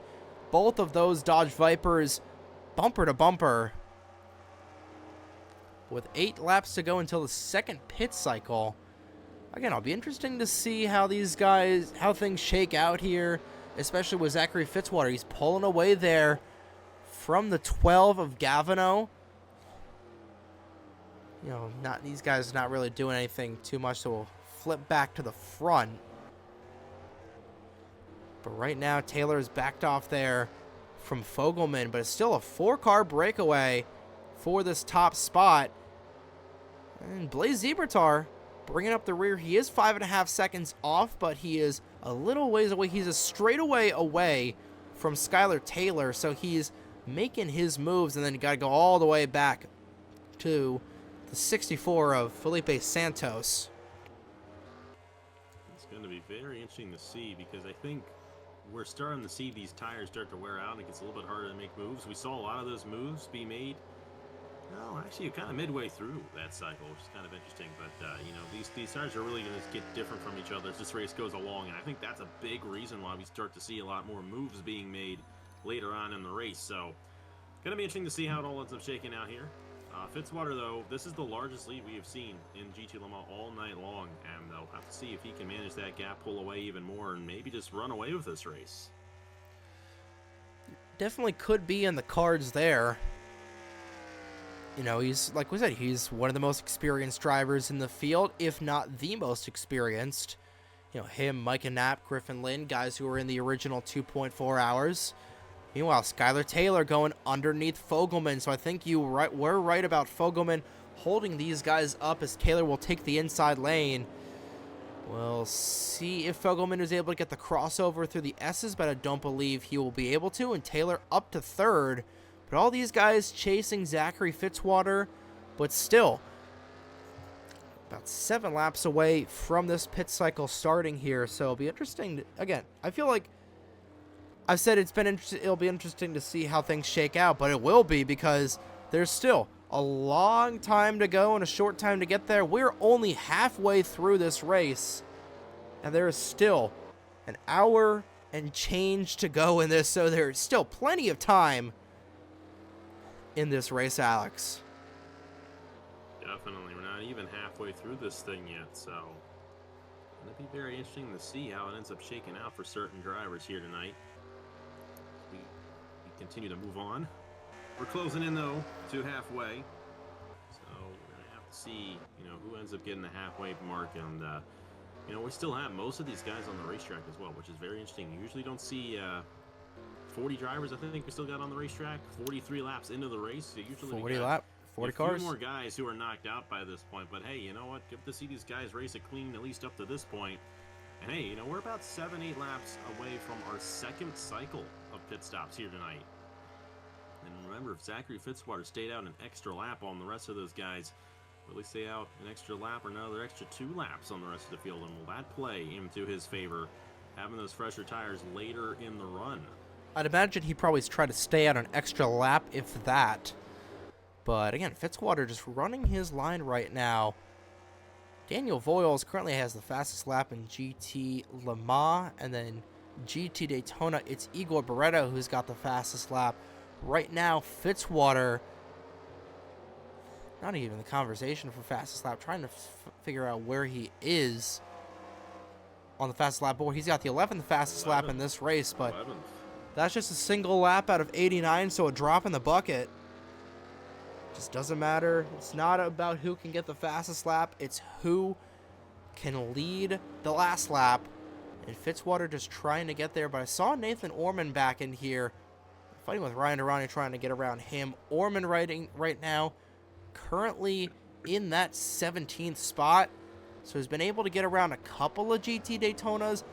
That'll be an interesting strategy to see if it plays out. But again, if it does somehow pan out, he has got to save not only his rubber, he's got to save his gas, because that is dangerously close to that mark. About it too, he's not really going to be able to run very fast near the end of the run, and I feel like having the fresher tires near the end of the run is going to be beneficial as we move through to the end of that run, near the end of the race. So, going to be fascinating to see. You know, I think Orman's may have had an issue or something. That was a very interesting time to come down the pit lane. But like I said, he's still kind of right within the margin of being able to make it to the end of this race. Someone's down the pit lane. It's Lozano once again. So his strategy opening up there, but I don't see any that panning out for Orman personally. But hey, we've seen stranger things happen here as Mike Vincent Jr. goes underneath Igor Barreto. Lozano still down the pit lane. But we've seen stranger things happen. You know, going back to GT Daytona last year, we saw like 2 last lap passes with cars crashing. So now we've seen pigs fly quite a few times here in Daytona. They built an airport behind the back straightaway for a reason, because we've seen pigs fly here so many times in the 2.4. But overall, I don't think that's going to happen. But we've seen stranger things occur here at the World Center of Racing. Yeah, like I said, we're far from over. And, you know, I think we're just now seeing some of our largest... Oh, Josh Harmon. Up. That's Harmon, That's who was running second in GT Daytona. And he bunched these guys up a lot back in here. That'll give the Daytona runner-up spot to Colin Bear, Griffin Lynn, Daniel Bouchard, and John Stewart. Round out your top 5 for GTD. But Josh Harmon, an engine failure on the 88. We'll see what it was. And it was a piston failure for the Dodge Viper. A tough break for Harmon. Right there. That's really one of our first mechanical issues of the night. It's our first fatal mechanical issue. You know, so I mean, we've had tires, go down, but that's really the first one that's internal, that isn't because you ran over something. So definitely interesting to see that happen. Meanwhile, how about that 12 machine closing in the GT Le Mans lead, and then you got the 45 and the 06 a little ways behind. Even Fogelman's closed back in. I mean, Fitzwater had 1.5 second lead at one point, and Gavino's closed that in, halfway. So that's definitely a good run there for as we close in here on the next cycle of pit stops. Yeah, was the big 5 coming in this race. Now it's the big 4 coming into this cycle. They're definitely not going to catch Micah Knapp in lap traffic. So coming around to about 5 laps before they duck down to pit lane. But I imagine Fitzwater will try the overcut again. We'll see if Gavinu stays on the same cycle as Fitzwater. I imagine what these guys do. I imagine these guys will try and do the same strategy as Fitzy, because, again, Fitzwater has got 1 lap fresher tires than everybody else. So you get on that same strategy as him, try and gain some time on the pit lane. You could be Golden Pony Boy, or you could be SOL. But I would, do exactly what the leader's doing. Come down when he comes down. And Skylar Taylor right on the back end of that 12. Jaguars running 2nd and 3rd, sandwiched between a couple of Corvettes. And Durrani coming down once again. So we're seeing those guys who had issues come down. And You know, that is going to create some lap traffic in front of the leaders, and it'll be interesting to see, again, how they navigate around Durrani for the millionth time.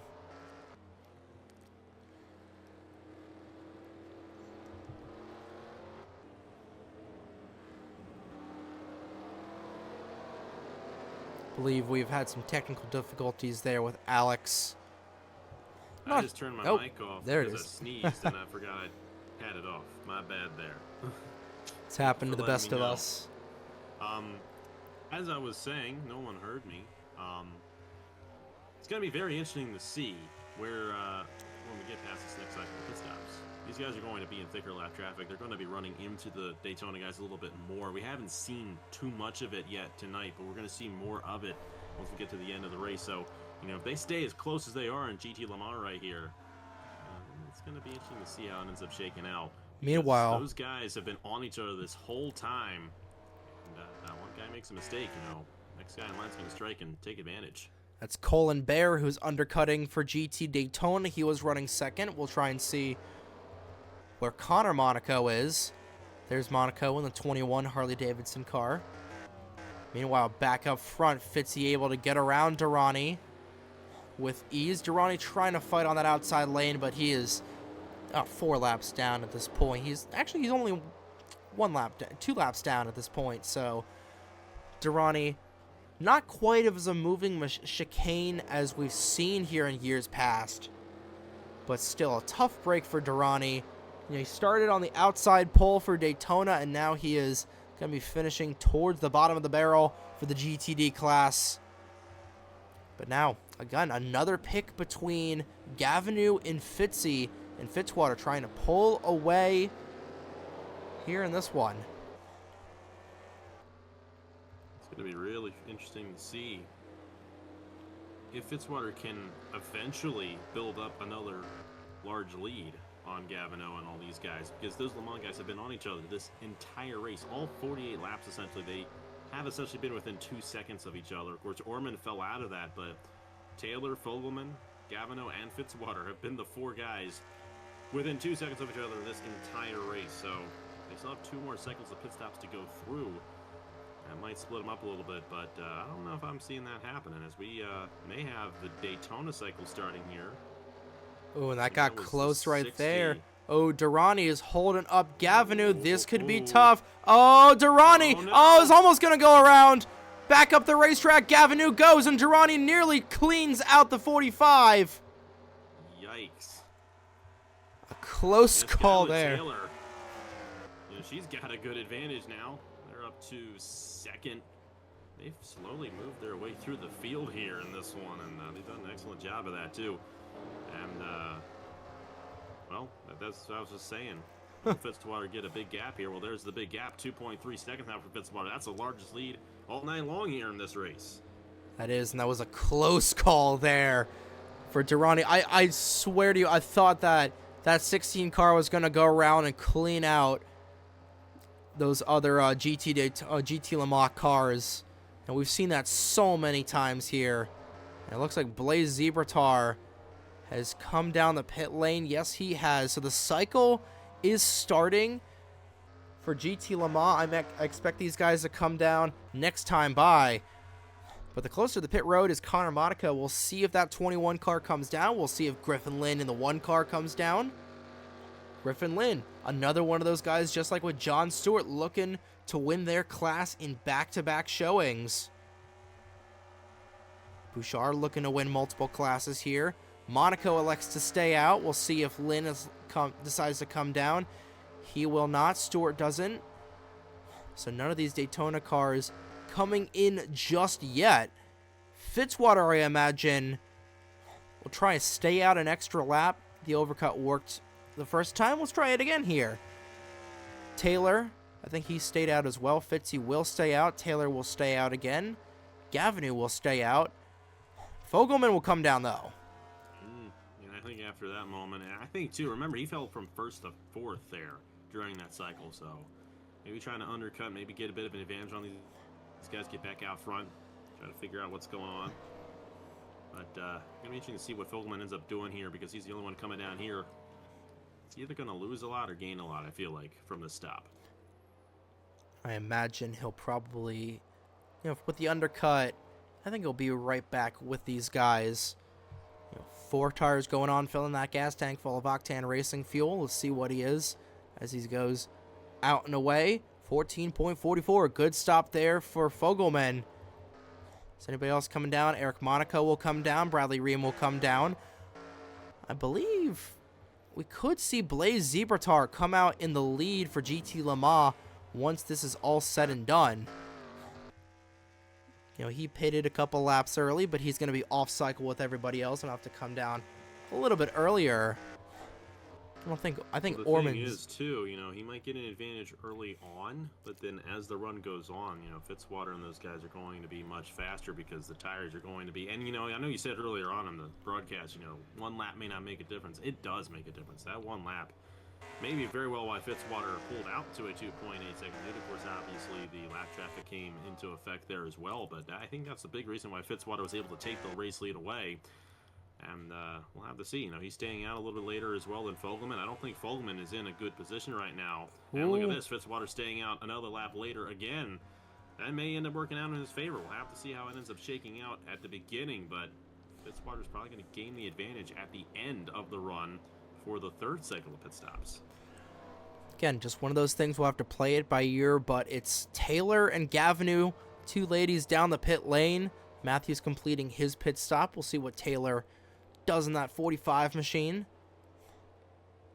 71 of Logan Alexander. First time we've mentioned him here tonight. I haven't seen that 71 in contention in this race too much. Just at all. But Taylor will come off the pit lane first. Gavinou behind her. Roberto Crown Jr., Aguro Sato. Mike Vincent Jr. down the pit lane. Jaden Russell, the 64, come down as well. But they're all behind Reggie Fogelman in the 06. But right now, going back to GT Daytona, I believe it still should be the 021 of Connor Monaco leading the way through this group. And I imagine Zachary Fitzwater will come down this time by Alex for GT Le Mans. Yeah, you can't stretch it too long. If you do that, we saw what happened to Juan Rodriguez earlier on. You just lose too much ground. He's losing ground right now to these guys. But looks like he might actually be staying out yet another lap. Coming down. No, it almost looked like he was pushing it off the exit a little too much there. But going to be interesting to see here where he comes out in relation to everybody else, because I think he's going to lose some time, especially the Fogelman. I think Fogelman might gain a lot early on, but he came down a couple laps ago, and he's going to be a lot slower near the end of this run. Oh, Fogelman, going back to these guys. Fogelman right now. So there's Taylor. Taylor, Gavinou, and Fogelman. For Taylor. And, not much of a difference. That's essentially the positions they were in when they came down initially. So Skylar Taylor, they've got a good advantage now. We'll have to see if they can come around and maybe beat Fitzwater for the race lead here. We'll see. Taylor on the tri-oval. Fitzwater just coming out now. This is going to be close. Meanwhile, Fogelman underneath Gavinou. That is for 3rd. I think Fitzwater might have hit it with the overcut. He's out, and he is going to get a good launch. Yeah. Taylor Fitzwater is going to... had a 2.5 second lead as well, so he used that to his advantage. But that is going to bring up the 3 of Blaze Zebratar into this mix. He's back up in here. And they are catching up on Nathan Orman, his own Micah Knapp off track. He'll keep his composure. And again, that just makes the move by Nathan Orman even more mind-boggling to why he came down when he did.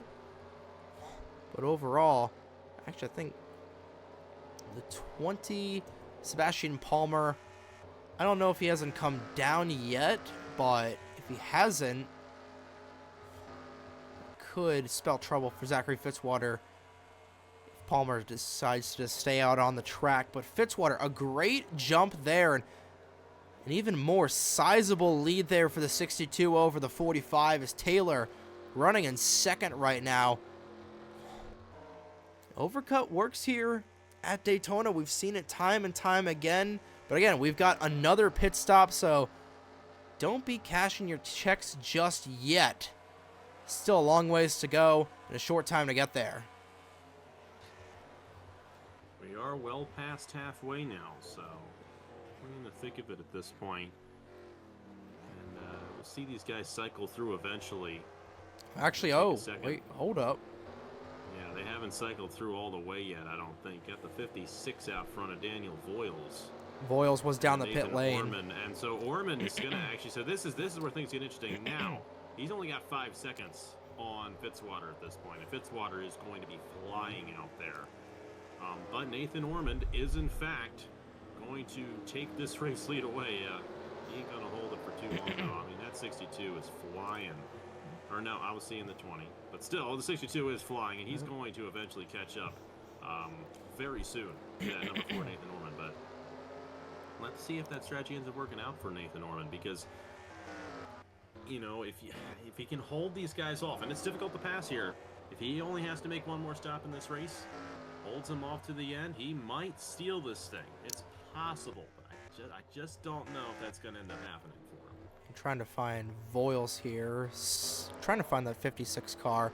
All right, no, past him. There he is in the 56. But he came down the pit lane, so he is going to be out of it. And just like that, Nathan Ormond going around. Yeah. Same thing with Blaze Zebratar. He hits the inside wall hard. So really the first time tonight we've seen that come into effect. So the strategy is all for naught as Nathan Ormond wheel hopped it going through the bus stop, and it has gone all down the toilet for him. He is going to have to come down the pit lane now anyway. That's a tough break for him. It looks like Aguirre Sato hit the inside wall as well, and Bradley Reams. So everybody, you know, one car does it, and then 4 more do it. It's, I don't want to say aggravating. It's almost like oil. It's almost like oil gets, you know, placed down in that area somehow. I don't know. It kind of is like that. Call it oil.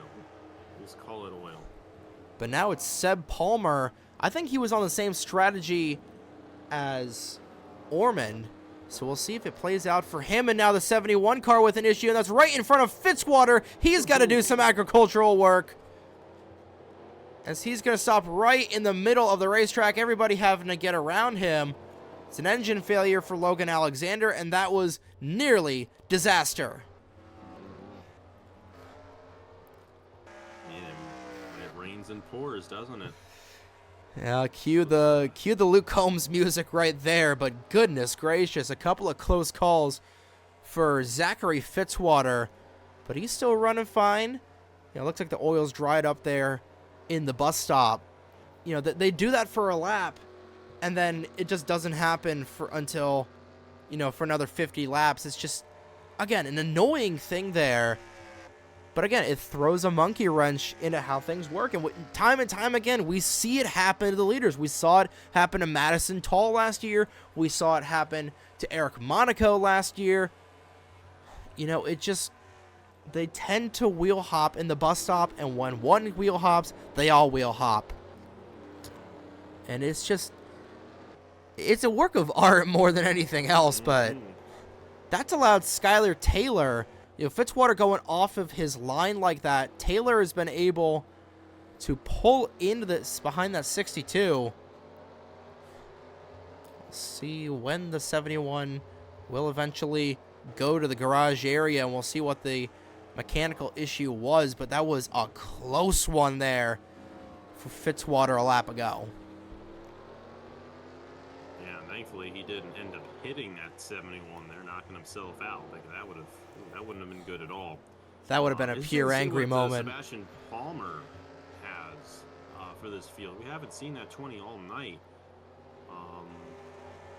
And I think, to your point, I think he's already made his second stop.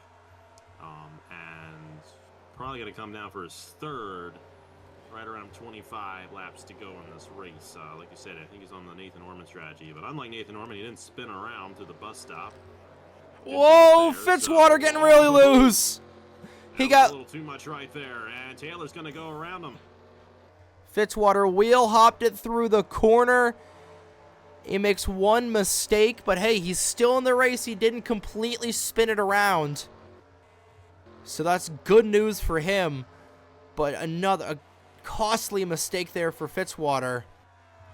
71 is still down the pit lane. So Skylar Taylor inherits what will essentially be the race lead once Palmer comes down. But again, I don't know if Palmer is on the same strategy as Orman, because I genuinely don't know what lap he came down. I don't want to go back and crash the game. Yeah, exactly. You know, nobody wants that. But right now, back in GT Daytona, it is Connor Monaco who's in his own zip code right now. A 7-second lead over Colin Bear. But yeah, now that all these guys have damage, this is going to be extremely fun to watch these guys navigate through lap traffic, and it is lap traffic aplenty. Sebastian Palmer having to navigate around these damaged cars. Skylar Taylor, Zachary Fitzwater. It is going to be a fun stretch to the end here, Alex. It definitely will be. And as I was saying not too long ago, once we get to this second cycle here, once we get past it, these guys are going to be running in the lap traffic a lot more. And with Sebastian Palmer on what I would assume be strategy around these lap cars is critical to him keeping this race lead. But Skylar Taylor doing a great job getting through these guys right now. It's going to be right on the back bumper of Aguirre Sato. Does she hook the 49? It's going to be held up, nearly moving up the track. Fitzwater right in front. Oh Here comes Fogelman down to the inside as he nearly gets sideswiped. Fogelman trying to get the two. Right here. He's trying to get the combo deal as they go through turn one. He's moving to the inside now. Fitzwater trying to regain some ground. Fitzwater was also rebounded as well. Wow. How about that? And we're seeing this battle kind of assuming that this is going to be for the race lead eventually, because Palmer kind of came out of nowhere to take the lead. They haven't followed up with him too much, but he's still out there in that 20 machine, and he's loving what he's seeing back there. Able to hold these guys off for now. He is, but here's the thing. I don't know if we're going to get this much lap traffic late in the going, especially if these guys start wrecking like they have been the last couple of laps. Again, just another thing. That's a good thing. That is. I mean, we don't like to see them wreck, but it is fun to watch here. This is a motorsport as Griffin Lynn has fallen off the pace there in GT Daytona. That one machine back in 27th, so about 8th or 9th for GT Daytona. Seb Palmer right behind him as he navigates his way around Bradley Ream, but Reggie Fogelman, once this all cycles out, it's going to be him in this race lead. But with these guys in lap traffic, again, I'm sounding like a broken record, but it's going to be fun to watch these guys navigate around, Alex. It is. This is what makes the 2.4 so special, is just how much of a race of attrition it is. You mentioned it in the pre-race show before the top of the vehicle, and it's just a race of attrition with how much how skillful you are at navigating through lap traffic, because it's not all going to be clean air. And again, most of these cars are going to have damage. They are going to be slow. It is essentially getting around 41 other moving chicanes here. So it's 21 of those have, they're slower cars. They're pony cars compared to you. So you have the damaged cars. You've got the GT Daytona cars. It's fun to watch these guys battle around here, and this is why this is always my favorite event here. And Bradley Ream is sticking to the inside of Fogelman, making it tough for him to get around there, but it is a line of lap traffic in front of them. Yeah, it's definitely going to be interesting to see if Fogelman can get around and catch up to Palmer before Palmer has to come down the pit lane.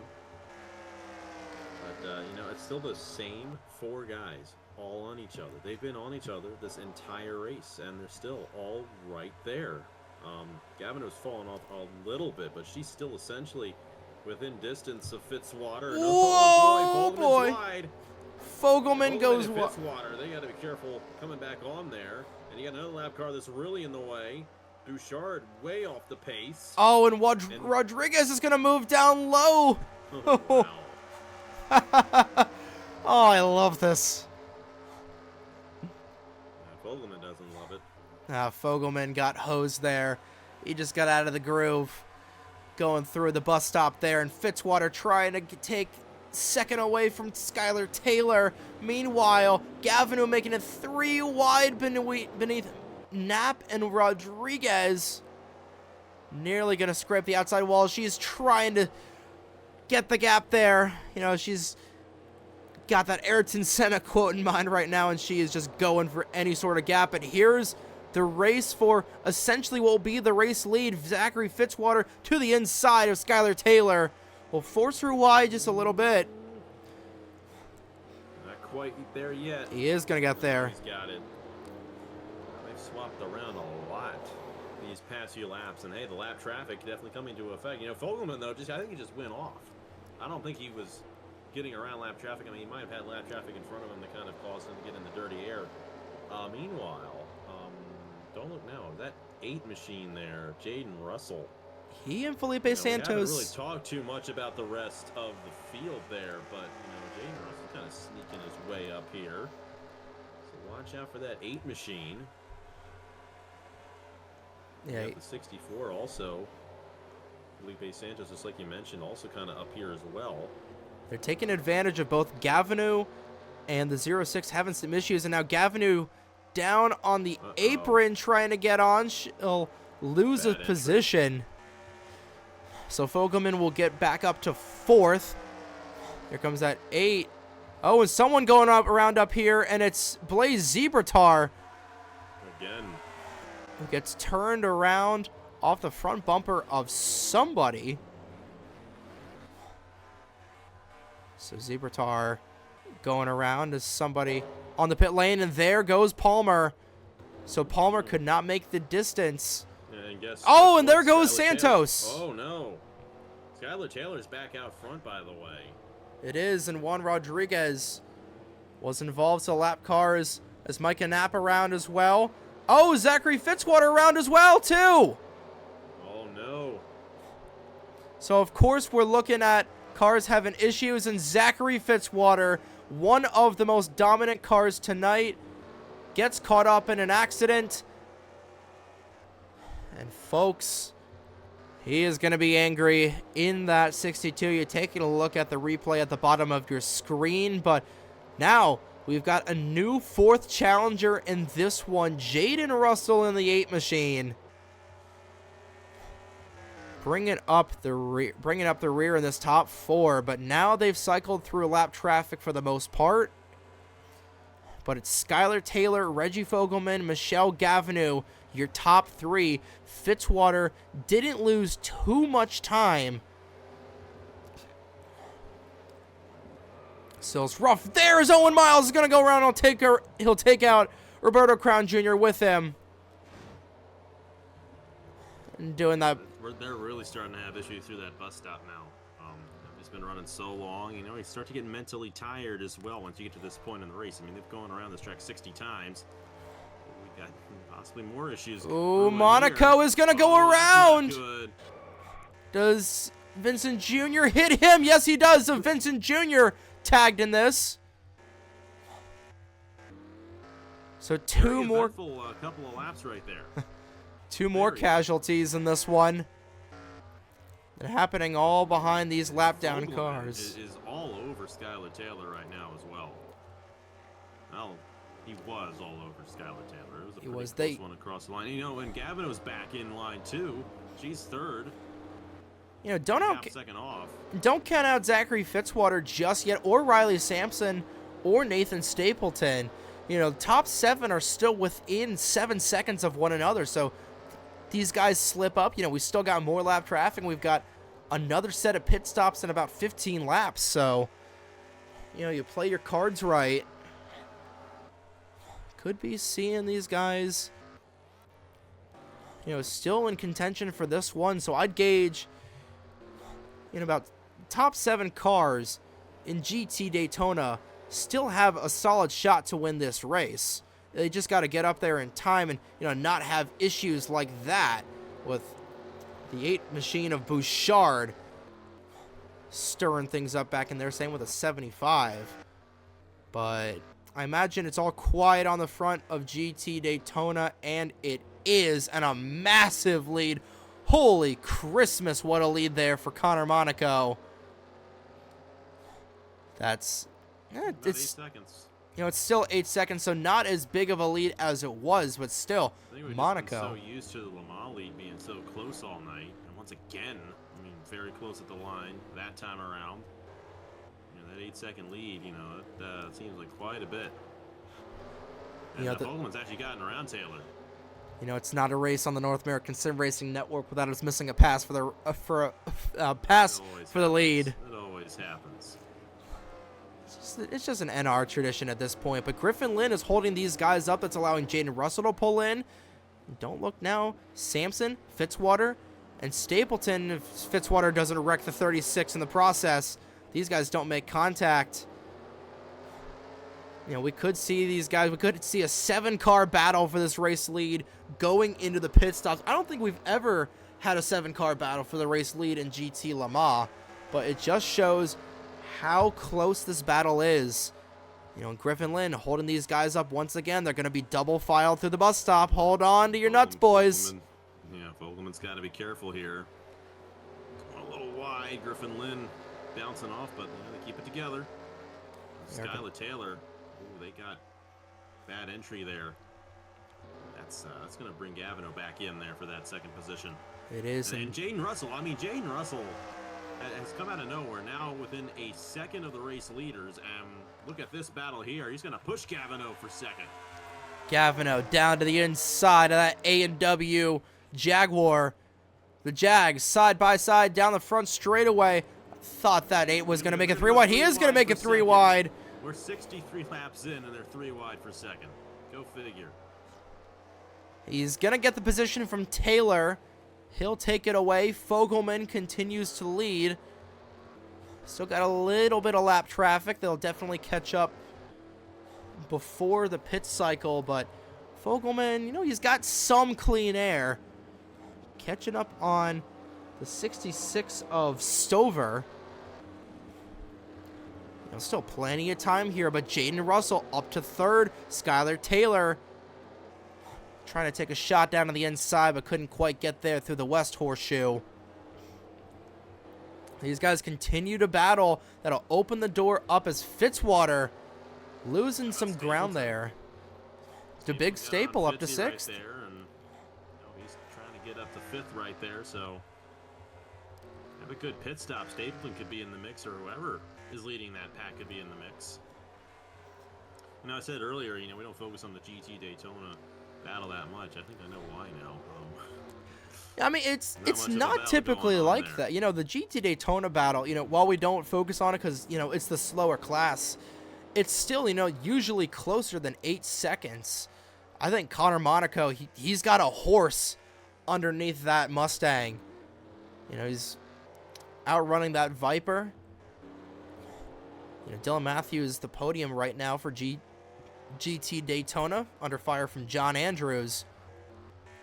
But we'll go back up to the front. Fogelman had a second lead there over the 12s. I don't know what happened. Nobody went around. So everybody's still together, but now it's even more lap traffic. Stover, Michael Brown, 75 Dustin Davis through the grass, the other Monaco, and Tatiana Nagora, all in front of Reggie Fogelman. And then after that, it is still John Andrews that catch up to the GT Daytona leaders. But again, this is why we love this race, is because this is the type of racing you get here. That first hour really didn't give us too much, but we've seen a lot in this second hour right here, and you know, we're brewing for a good finish. You know, we're about 25 laps to go, so the window's open to make it from here to the end of the race now. See if anyone plays a little strategy. I mean, we thought Nathan Orman was going to try that earlier on. didn't end up being the case. You know, how about Reggie Fogelman? Ooh. You know, he was the dominant car earlier on. Hold up. Could have an issue there. Nope. Eric Monaco.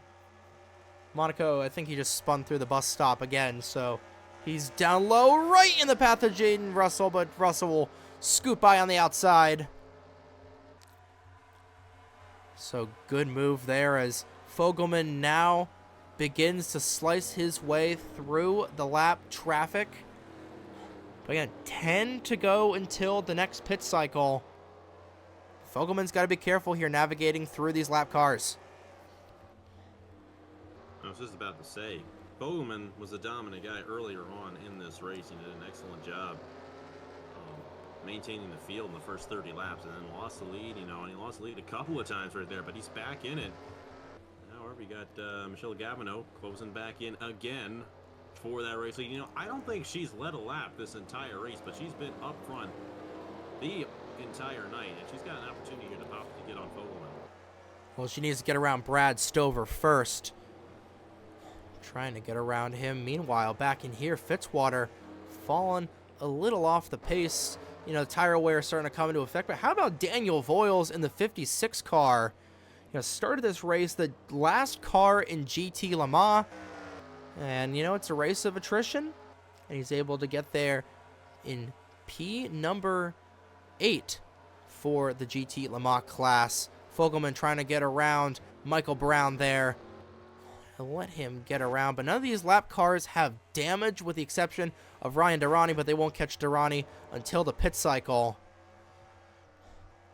So I imagine that, you know, just trying to figure everything out here. Fogelman will go by Brown.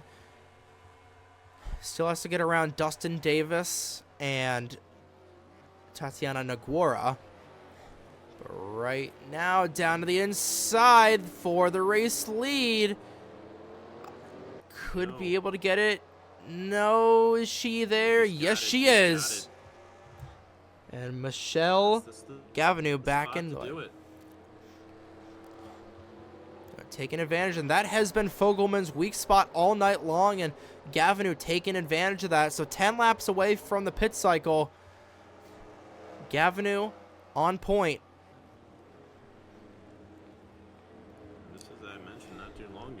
She hasn't led at all this whole race. Well, there we go. I just got to speak it into existence, and she's got it. Commentator's curse. Well, that's kind of a reverse one right there. Commentator's blessing for Michelle Gavino. Either way, you know, I'm still impressed. You know, I know we've had a lot of moments. Still 37 cars in this race, 66 laps in. That's pretty solid. Yeah, not a whole lot of these guys have damage. As for the GT Daytona lead. Uh-oh. What happened? Connor Monaco. Actually, not sure if Monaco got loose somewhere. You'll see it on the bottom of your screen, but Monaco losing the race lead to Colin Bear. So Colin Bear back up at the front here for GT Daytona. Yes, it is Bear leading at the front. So an interesting moment there. But still, Monaco right on the back bumper, and he's going to try and get it back. We'll focus on the Daytona battle since we haven't given the GTD any sort of love. Next thing you know, we come back to GT Le Mans. Reggie Fogelman is upside down or in the pit lane. Well, let's hope it's not that drastic.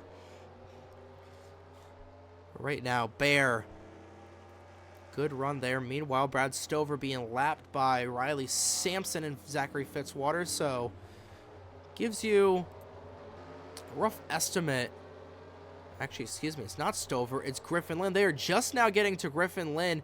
So these back couple of GT Le Mans cars really starting to fall back. Back to 7.5 seconds as Fitzwater trying to gain as much time as he can. He is pushing Griffin Lynn past Riley Sampson. How about that? Yeah, he's telling like, hey, come on, let's have a go at it. Definitely a lot going on. And, we're closing in on that last cycle as well. Lap 75 roughly. We're going to see it. And, you know, how about this GT Daytona lead? You know, one mistake, you know, we don't focus. This is what I mean. You know, it's like, hey, you don't focus on the GT Daytona lead too much. Well, hey, you know, if we're focusing on it, we would have seen that happen. I mean, there's been so much going on. But now we got a race in GT Daytona. Oh, and you know, Colin Bear showing his hand right there. That's going to be interesting to see if he can hold on. remember, he Go was back out front. on a split strategy to start off. So we'll see how that plays out in a while. Oh, that 8 car. Actually, no, I believe the 8 is down the pit lane. Yes, he is. Jaden Russell down the pit lane. So a really big undercut there from Russell. We'll see if that plays out. But now it's Gavineau and Fogelman. 2 cars vying for this GT Le Mans lead. Skylar Taylor's fallen a little ways back. Nathan Stapleton has made his way up to 4th. Zachary Fitzwater 5th.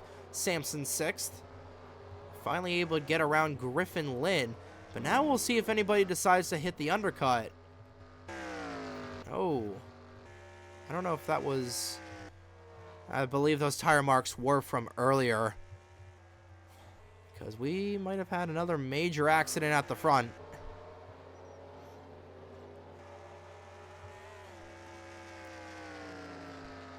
Gavineau in a zip code of her own, as she's got to pick between herself and Fogelman. Gavineau through the S's, Fogelman through the S's as well.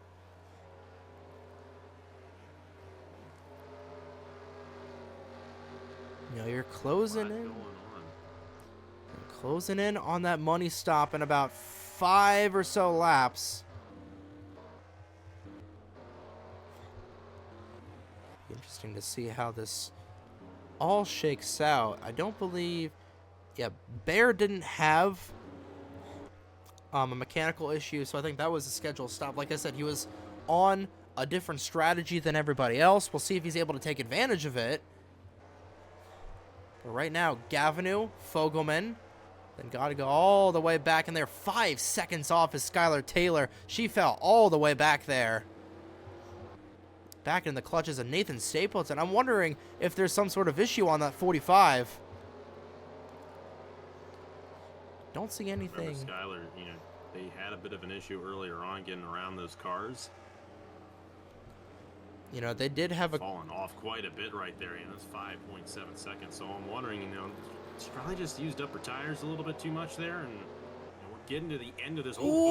Brad Stover gets dumped by Fitzwater. And into the Armco he goes. That's a very bad angle. And that's not going to torpedo the car somehow. Remember, we saw Nathan Stapleton hit in that same angle a couple of years ago. But tough break there. Speaking of Nathan Stapleton, he's 4th right now. He is running 4th. So watch out for him. You know, he could still be a threat to win this race. You know, about 20 laps to go. Still got a cycle left. You know, let's calm down a little bit up front. But no, Gavineau's going to have to do a lot to maintain this lead and have a shot at this win.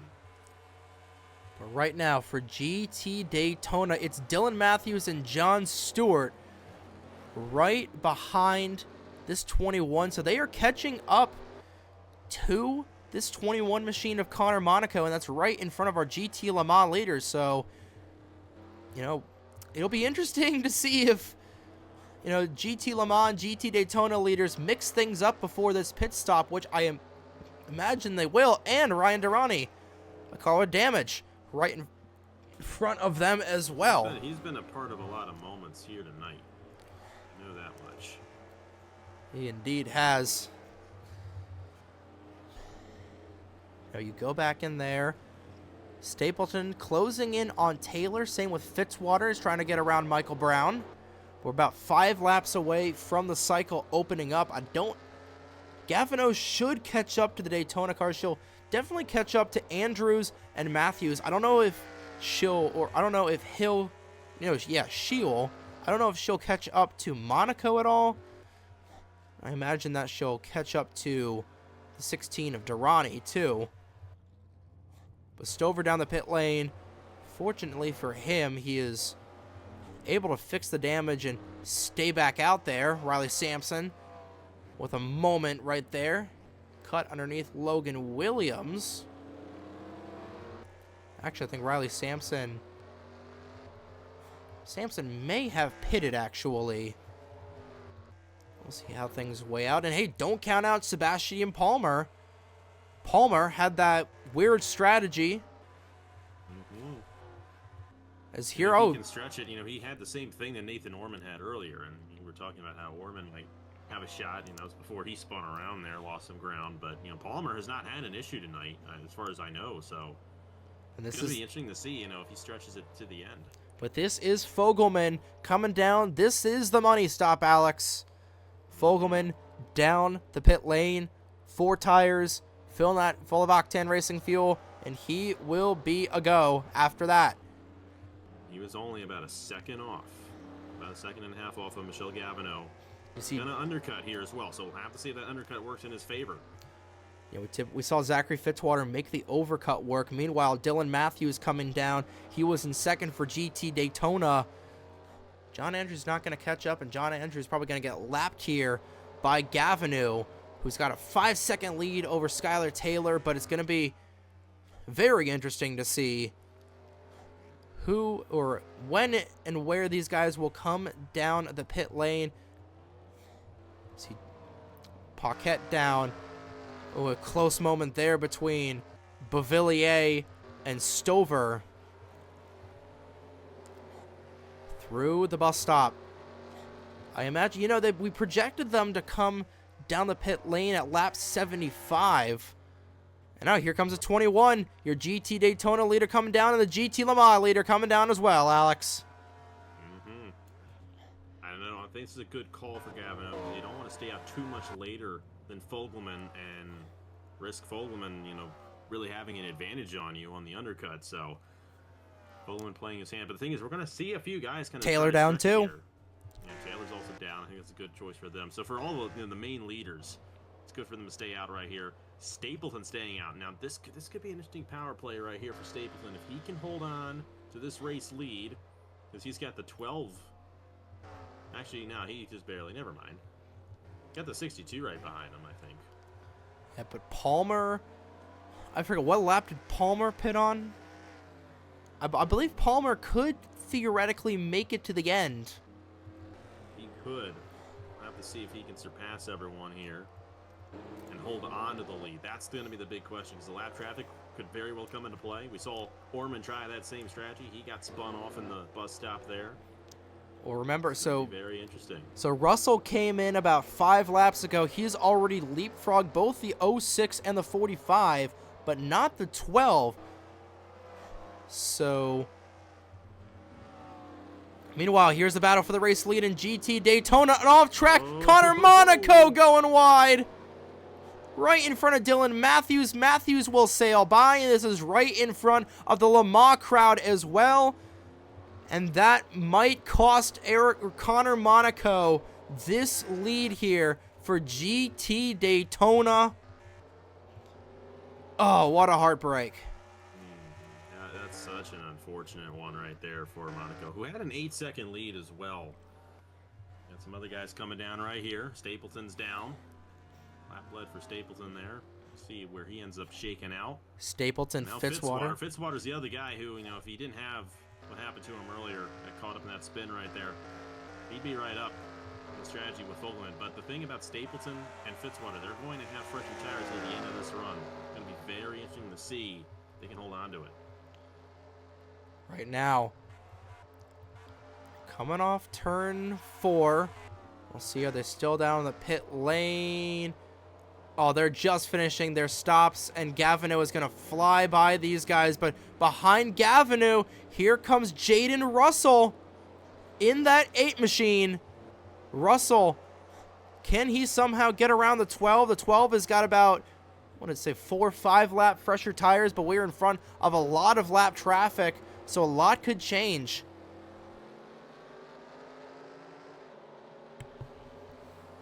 Very interesting if she can get around the cars ahead of her. And not only that, cars ahead of her are the leaders in GT Daytona. So they're going to put up a bit of a fight as well, because they've got their own battles going on. Gavinu right behind that 21. She'll go down to the inside of Monaco. Meanwhile, it is going to be Seb Palmer with this race lead, and Palmer, I believe, has like a 20-second lead, or about a 10-second lead over these guys, but Gavin unable to get around Monaco. Russell with a big head of steam going down the back straightaway. I didn't even have, we're not even going to have the second commercial break here, folks. We're just going to keep on going. We're going to go flag to flag as Gavin got some contact. Here comes Russell down to the inside. Jaden Russell. Now here is the thing. You know, Russell Aguirre Sato's up there. Gotta be careful right there. Gavino and Fogelman are going to have an advantage later on in the run on Russell, because Russell came down much earlier, and his tires are going to wear out here eventually. I mean, then, too, you know, you got Monaco here in the middle of all this going on, and Gavino's going to be able to split down to the inside. Gavino looking to get the race lead back. Can she get it on the inside? Yes, she can. Fogelman trying to follow suit. I think those tires are starting to show their age just a little bit, but they're still unable to get around the lap traffic. And the more they screw around with these lap cars, that's going to bring Skylar Taylor back into the fray, but is still that 56 machine, wherever he might be. As, Seb Taylor coming off the pit lane. So I don't know if that's going to cycle around to everybody else. I'm surprised Seb Taylor didn't, come down. But here's Russell. This will essentially be for the race lead. Russell with a run on the outside lane. Fogelman following suit. 3-car battle for this GT Le Mans lead. And it's going to be dangerous going down to the bus stop. It's going to be tight. Fogelman try to press the issue. Well, nice job. Nice and clean here for those guys. Whoa, Skylar Taylor with a moment. Oh my. That was some skill right there. That was definitely some skill right there. Keep in mind, Taylor, they're only 4 seconds off of Gavino there. And then you got Stapleton 7 seconds. If things get crazy enough, because those 3 guys are right on each other. How about Jaden Russell?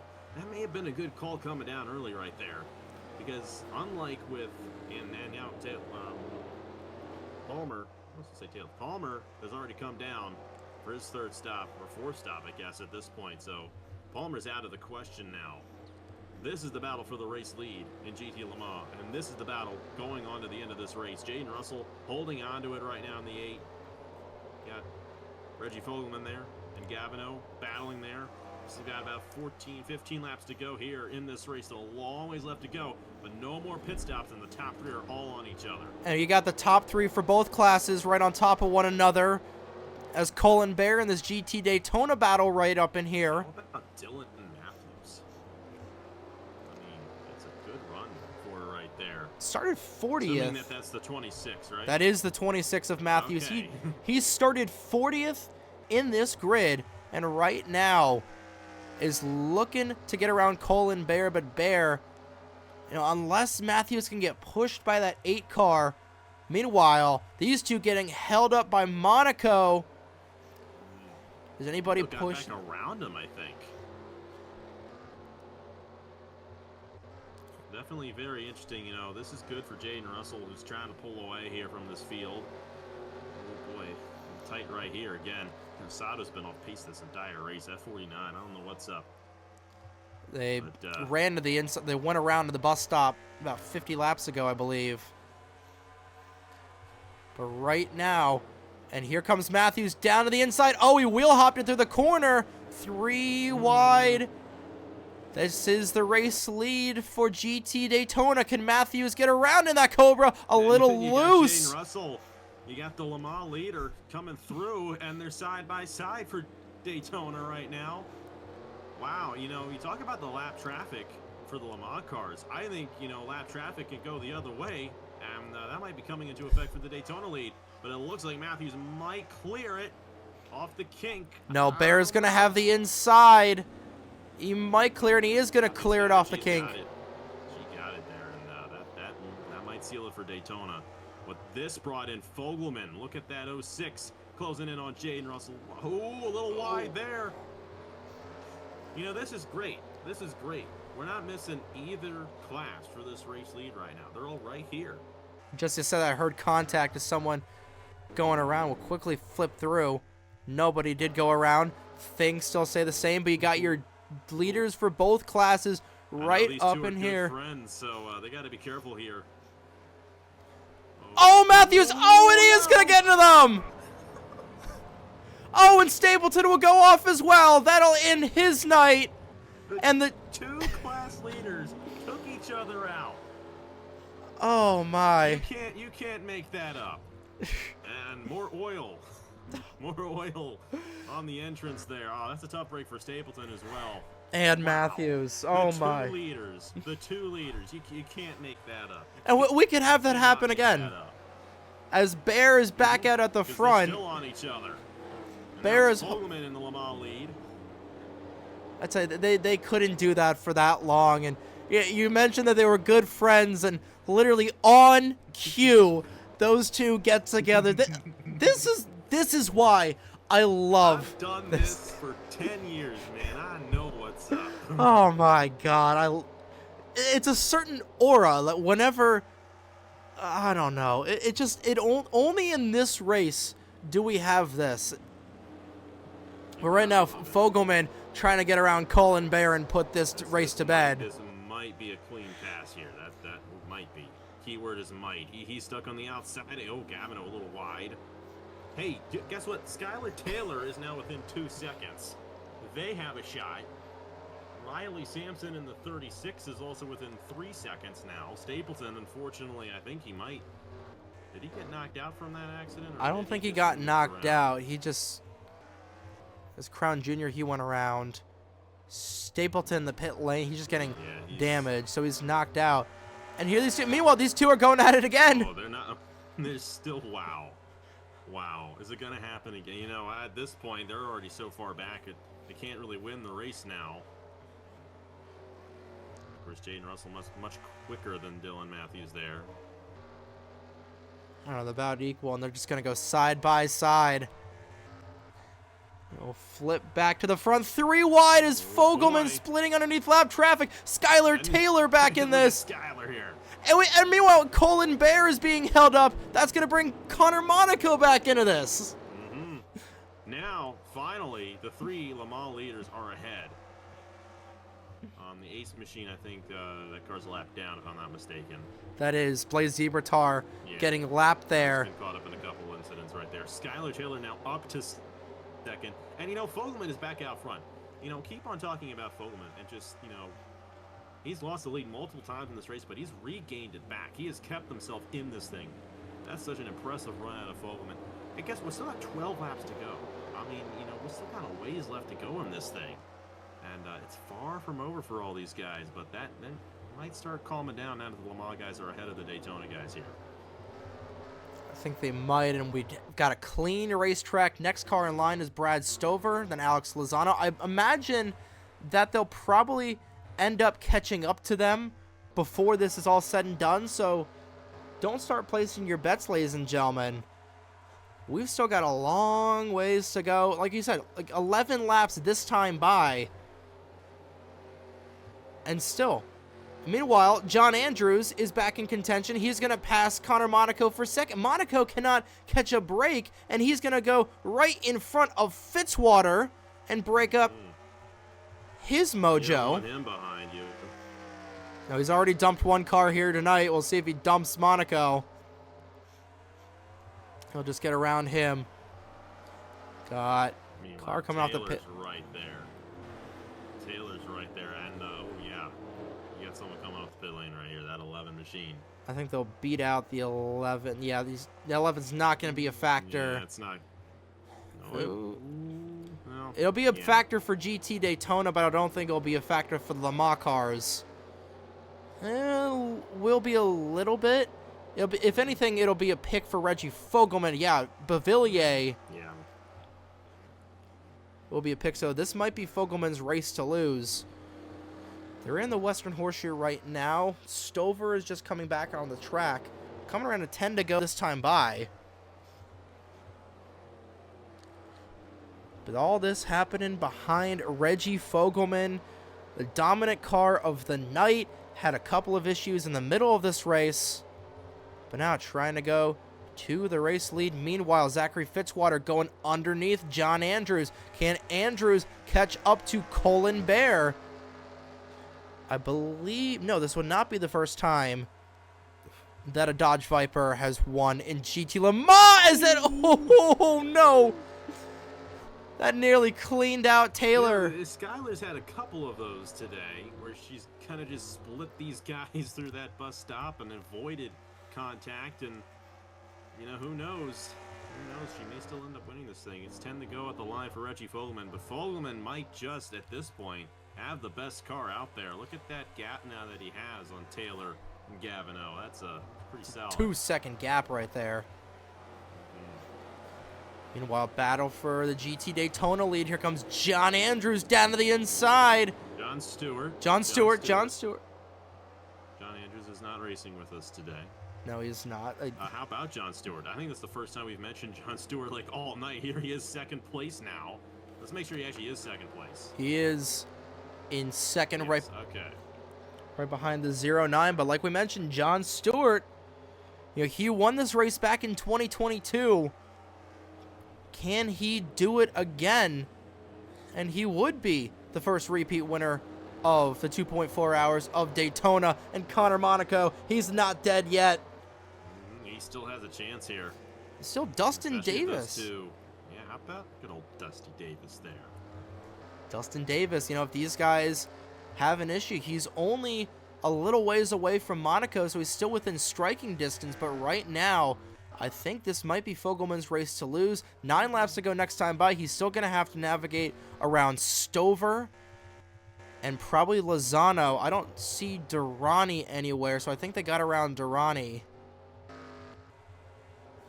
There's Durrani. They already got around. Durrani was all the way back in there, but Stewart to the inside. Looking for it.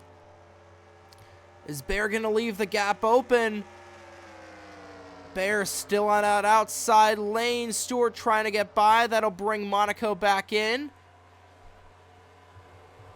Bear still retaining this race lead for GT Daytona. You know what's ironic? We're talking about how lackadaisy this GT Daytona lead was while the GT Le Mans boys were sorting it out. Well, now, I mean, you gotta think. it's a battle for GT Daytona. It was really all because Monaco got spun off there. I mean, he had an 8-second lead, and then once that happened, that just brought everyone back in because they were battling very close for second. He had pulled out such a huge lead, and who knows, he may still win this thing, the rate this is going. But meanwhile, you know, Fogelman's in a solid position here, but he's got to be careful with the lap car here, Brad Stover. I think this will be because Stover's got the damage. Remember that, and then I don't know if something happened to Voiles. But Voiles is off the pace. But yeah, just down to the inside there goes Fogelman with 8 laps to go. You know, it's just a clean race there for Fogelman. That's all he needs. And I think that should... If Fogelman just runs his line, he will lead flag to flag here. Well, he didn't. Wasn't a clean sweep for him. There were many times he wasn't in the lead, but very, very impressive if Fogelman does win this to bounce off like that. And Stewart hopped the curb. Stewart hopped the curb there. Yeah, Monaco's still in this thing. He might win this thing after all. That would be something if he could pull that off. They are closing in on Bavillier, so there's still a lap car ahead of them. And 66 of Stover and the outside wall. So there are a couple of lap down cars who are still going to come into play. Meanwhile, Riley Sampson up to third. All of a sudden has, and Zachary Fitzwater. Fitzwater's back up in here. So it's a 5-car battle. They're all now 3 seconds off the 06. So they're still losing more ground here. Yeah, I think Taylor is holding up these guys as Sampson trying to make a move to the outside. Sampson is actually the fastest car on the racetrack right now. So I don't know if Samson could make a run at this race, Lee, if he can get around Taylor. When did Samson come down? Possible, you know, and the same can be said for Fitzwater. They may have been a couple. They came. They did come in a little bit later, so they got. Fogelman came down a lot earlier, so those two guys are probably going to be picking up a lot more speed here, and there's still plenty of time for them if they can, especially if Samson can get around Skylar Taylor here. Well, Samson might be able to run down Fogelman. It's possible. Well, he's got to do it quick, because he's running out of time. Same thing with Fitzwater. Fitzwater is running his lights out right now. Meanwhile, for Daytona, Stover hops the curbs side by side for the lead. Bear will take it, but he's going to be trapped on an inside lane. And there goes Monaco. Look at Monaco to the outside. After all. Oh, and nearly, no. And he is going to turn around, Stover. Wow. Stover. Wasn't too happy with them. Durrani nearly just gets by. And I think that'll probably knock Stover out of this race. But Colin Bear done for the night, and here comes John Stewart behind them.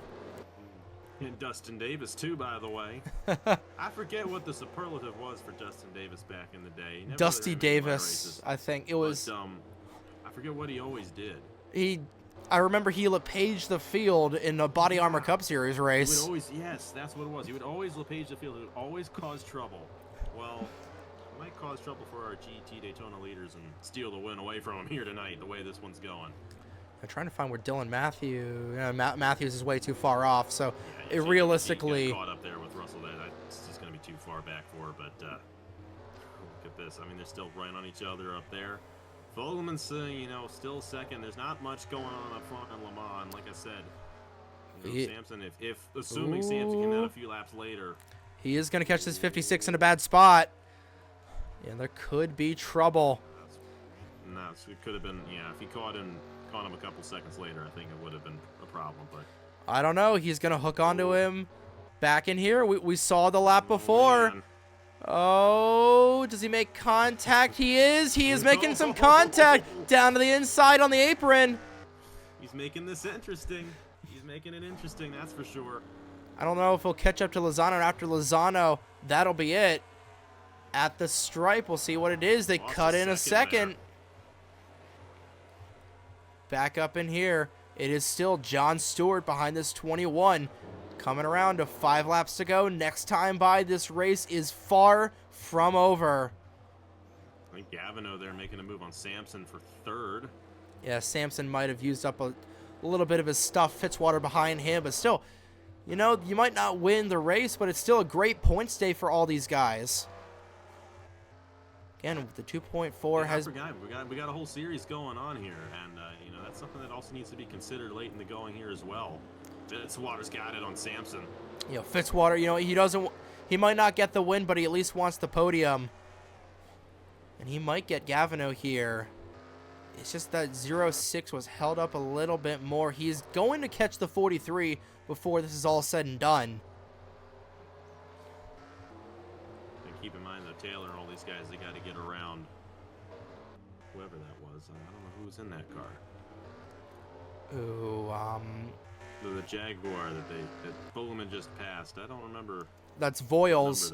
And Voiles going wide. They're all jammed up there going through the bus stop. Now they got a clean road ahead of them. Still 5 laps to go across the line. That's plenty of time. Yeah, but if he's on this road course, Gavino's gonna have a shot for second. Whoa, boy! Oh no! Got into Taylor there. Gavin slow him down a little bit. Trying to make the pass in the grass work. Not even really a pass, but Samson trying to take advantage of that. Too bad this ain't for the lead. My goodness.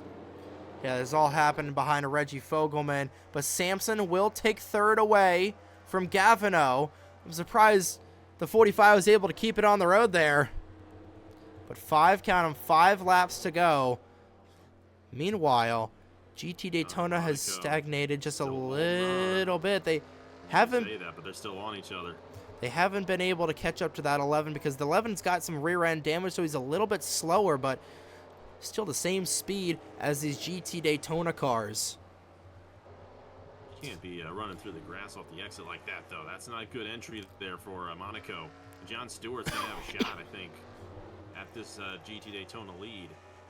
He had a shot right there. It wasn't a good entry. You know, Stewart still has a shot. So does Dusty Davis. You know, they're going to be right there near the end.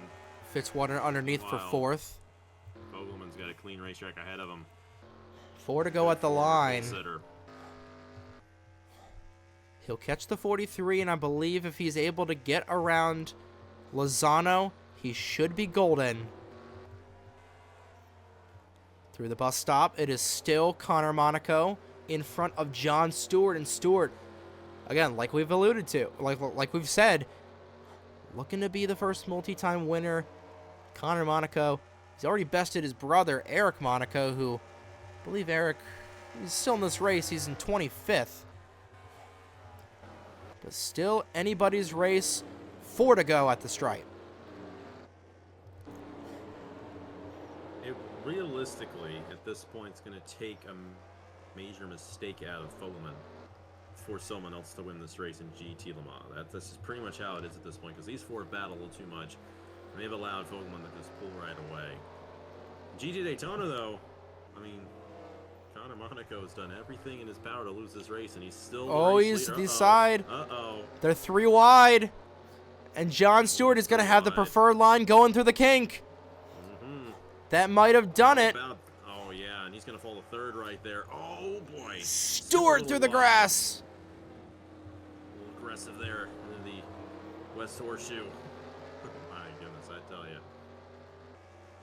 Monaco falling back. That might have been the race for Daytona. We'll see if Davis is able to fight back. Back up at Le Mans. I don't know if... Yeah, I don't think he's going to catch up to Lozano. I don't see it happen. I don't think he's close enough. I might be wrong about that, but it all depends too. If you reach the lap car through the kink, or not through the kink, well, if you're through the bus kink, stop, might not be a good place either. But through the bus stop too, that's definitely the trouble spot. I mean, we saw the two leaders, get involved through the bus stop there when they went side by side. That's still definitely the moment of the race right there. But, might be the moment of the year, honestly. We just started too. But right now, Gavineau underneath Sampson. That's for the final podium spot. 3 to go. Time's ticking away, and I don't... It's going to take a miracle for Taylor to end up winning this race, but it might be Fogelman. It's looking like Fogelman. Meanwhile, back in here, it's Voiles, who was a little slow in the 56. He's fallen back to the 11. And he might hold up this GT Daytona crowd. It's a fight between these 3 for Daytona. And it's still a fight for second place between the couple of Le Mans cars. It's going to be very interesting to see what ends up happening for second place. I don't think it's going to be interesting for the lead anymore, though. I think Fogelman has this one in the bag. But hey, I've blessed and cursed like every driver in the field here tonight, so who knows how that's going to end up shaking out. We got some action going on back here. 3 wide battle is Owen Miles. Haven't really talked about him all night long, but he does have the fastest lap time, so that's a bonus point for the 59. But it's Nathan Orman, who had a shot to play the strategy game but just lost it through the corner. Meanwhile, these Daytona cars are going to catch up to Fogelman. But right now, I think the podium is pretty much set now. It's the battle for fourth between Fitzwater and Sampson. If you're Fitzwater, you're kicking yourself for losing an edge through the International Horseshoe. But Popsicle 6 in the air, 2 laps to go here. For that 0-6 of Reggie Fogelman, sat on the pole, has led the most laps, and is looking to get the dub here tonight. Meanwhile, they are going to get around this 56, but I don't think they are going to have some issues getting around that 11. They may not need to get around the 11 at this rate, because that 11's been in front of them for quite a while, so I don't know if he's going to get in the way. And John Stewart's trying to put a bit of a gap there on Dusty Davis. He is going to put a still little... right on each other. We're going to have a close battle there in GT Daytona. We're going to have to see how that last lap plays out for him. Voiles will fall back. He is fighting with Connor Monaco. That'll take Monaco out of this fight. But it is all Reggie Fogelman at the front of this field. And you know, you give it another 5 laps, and I'd say he'd catch Lozano. There's nobody that's too like mind-bogglingly slow on the racetrack. But through the bus stop for the second and final time. He's just got to run 16 more perfect corners, and he's a champion for GT Daytona. Meanwhile, it is still a battle for GT Daytona. I think Monaco might be out of contention for GT Daytona, but Dusty Davis has a shot at the last lap pass and 1 lap left here. Meanwhile, white flag in the air one more time around the Daytona International Speedway for Reggie Fogelman. The battle is for 4th as Fitzwater goes down to the inside of Sampson. Meanwhile, Dustin Davis now down to the inside, side by side for Daytona. Last lap for them as well. He's got the advantage into this corner. That inside through 1 usually gets the advantage. And how about Dustin Davis? It's not over. We've even talked about him all night. Gonna clear John Stewart there, but he's got to still get through this lap. A lot can happen on the last lap here at Daytona. Oh, and Stewart's trying to get there. He's still there. Oh, if you could try and make the crossover move work. I don't know if it's going to work, though. Meanwhile, back out on the oval for the final time. Fogelman, if it was just another lap, you would have caught lap traffic. Well, good news for Fogelman in that regard. Yeah, I think Stewart rather, might have been a little too far off. No, it's still not over yet. If he can get a good run into the chicane, he might have a shot at it. Through the chicane. Reggie Fogelman. What a race for Fogelman. I mean, started on the pole, led all those laps before the first cycle. Lost the lead probably 5 different times. He's still probably going to come home with this one. It is. He's got to get around turn 4. And it looks like he will. Reggie Fogelman started on pole, the dominant car of the night, and into the tri-oval. Reggie Fogelman wins the Daytona 2.4 hours for GT Le Mans. And then for GT Daytona, Davis should be coming off turn 4. Dustin Davis, a last lap pass. Dustin Davis wins it for GT Daytona. How about that? That was a good race. A long race, but a good race. That was a good race. Always a fun race there. Lots of chaos. But, you watch these things long enough, it sometimes goes full circle. And it went full circle for Reggie Fogelman for GT Le Mans. Wins it here. And for GT Daytona, Dustin Davis with a last lap pass. John Stewart made one mistake all night, and it costed him the win. Well, Davis started all the way back in 36. Trying to find where Davis started. It was fairly deep in the field. I know that. 34th. Climbing all the way to a victory. But Fogelman will get it done. Taking a look at your full race results. Reggie Fogelman wins the race. Skylar Taylor second. Michelle Gavinou rounds out your podium. Fitzy and Sampson your top 5. Then down here, Dustin Davis, John Stewart, Connor Monaco. Your podium rather for GT Daytona. Colin Bear and Michael Brown, your top 5. Then take a look. Only 36 cars finished this race. Only 5 cars, or 6 cars rather, ended up in the garage area. Stapleton ended up going to the garage area. But a great race there for Reggie Fogelman. And hey, Alex, season's just starting, but final thoughts on this race with Fogelman taking the win and then Davis taking it as well. Well, that was a lot of fun. In the first half, not much happened in the first half, but it all built up to that second half. And my goodness, there were some moments in this one here tonight Wow, that was a lot of fun. Reggie Fogelman absolutely deserved the win. He kept his car clean. I think he did spin once in the chicane, but other than that, clean race for him. And Dustin Davis, I mean, how about that? You know, 1 lap led in this 89-lap race.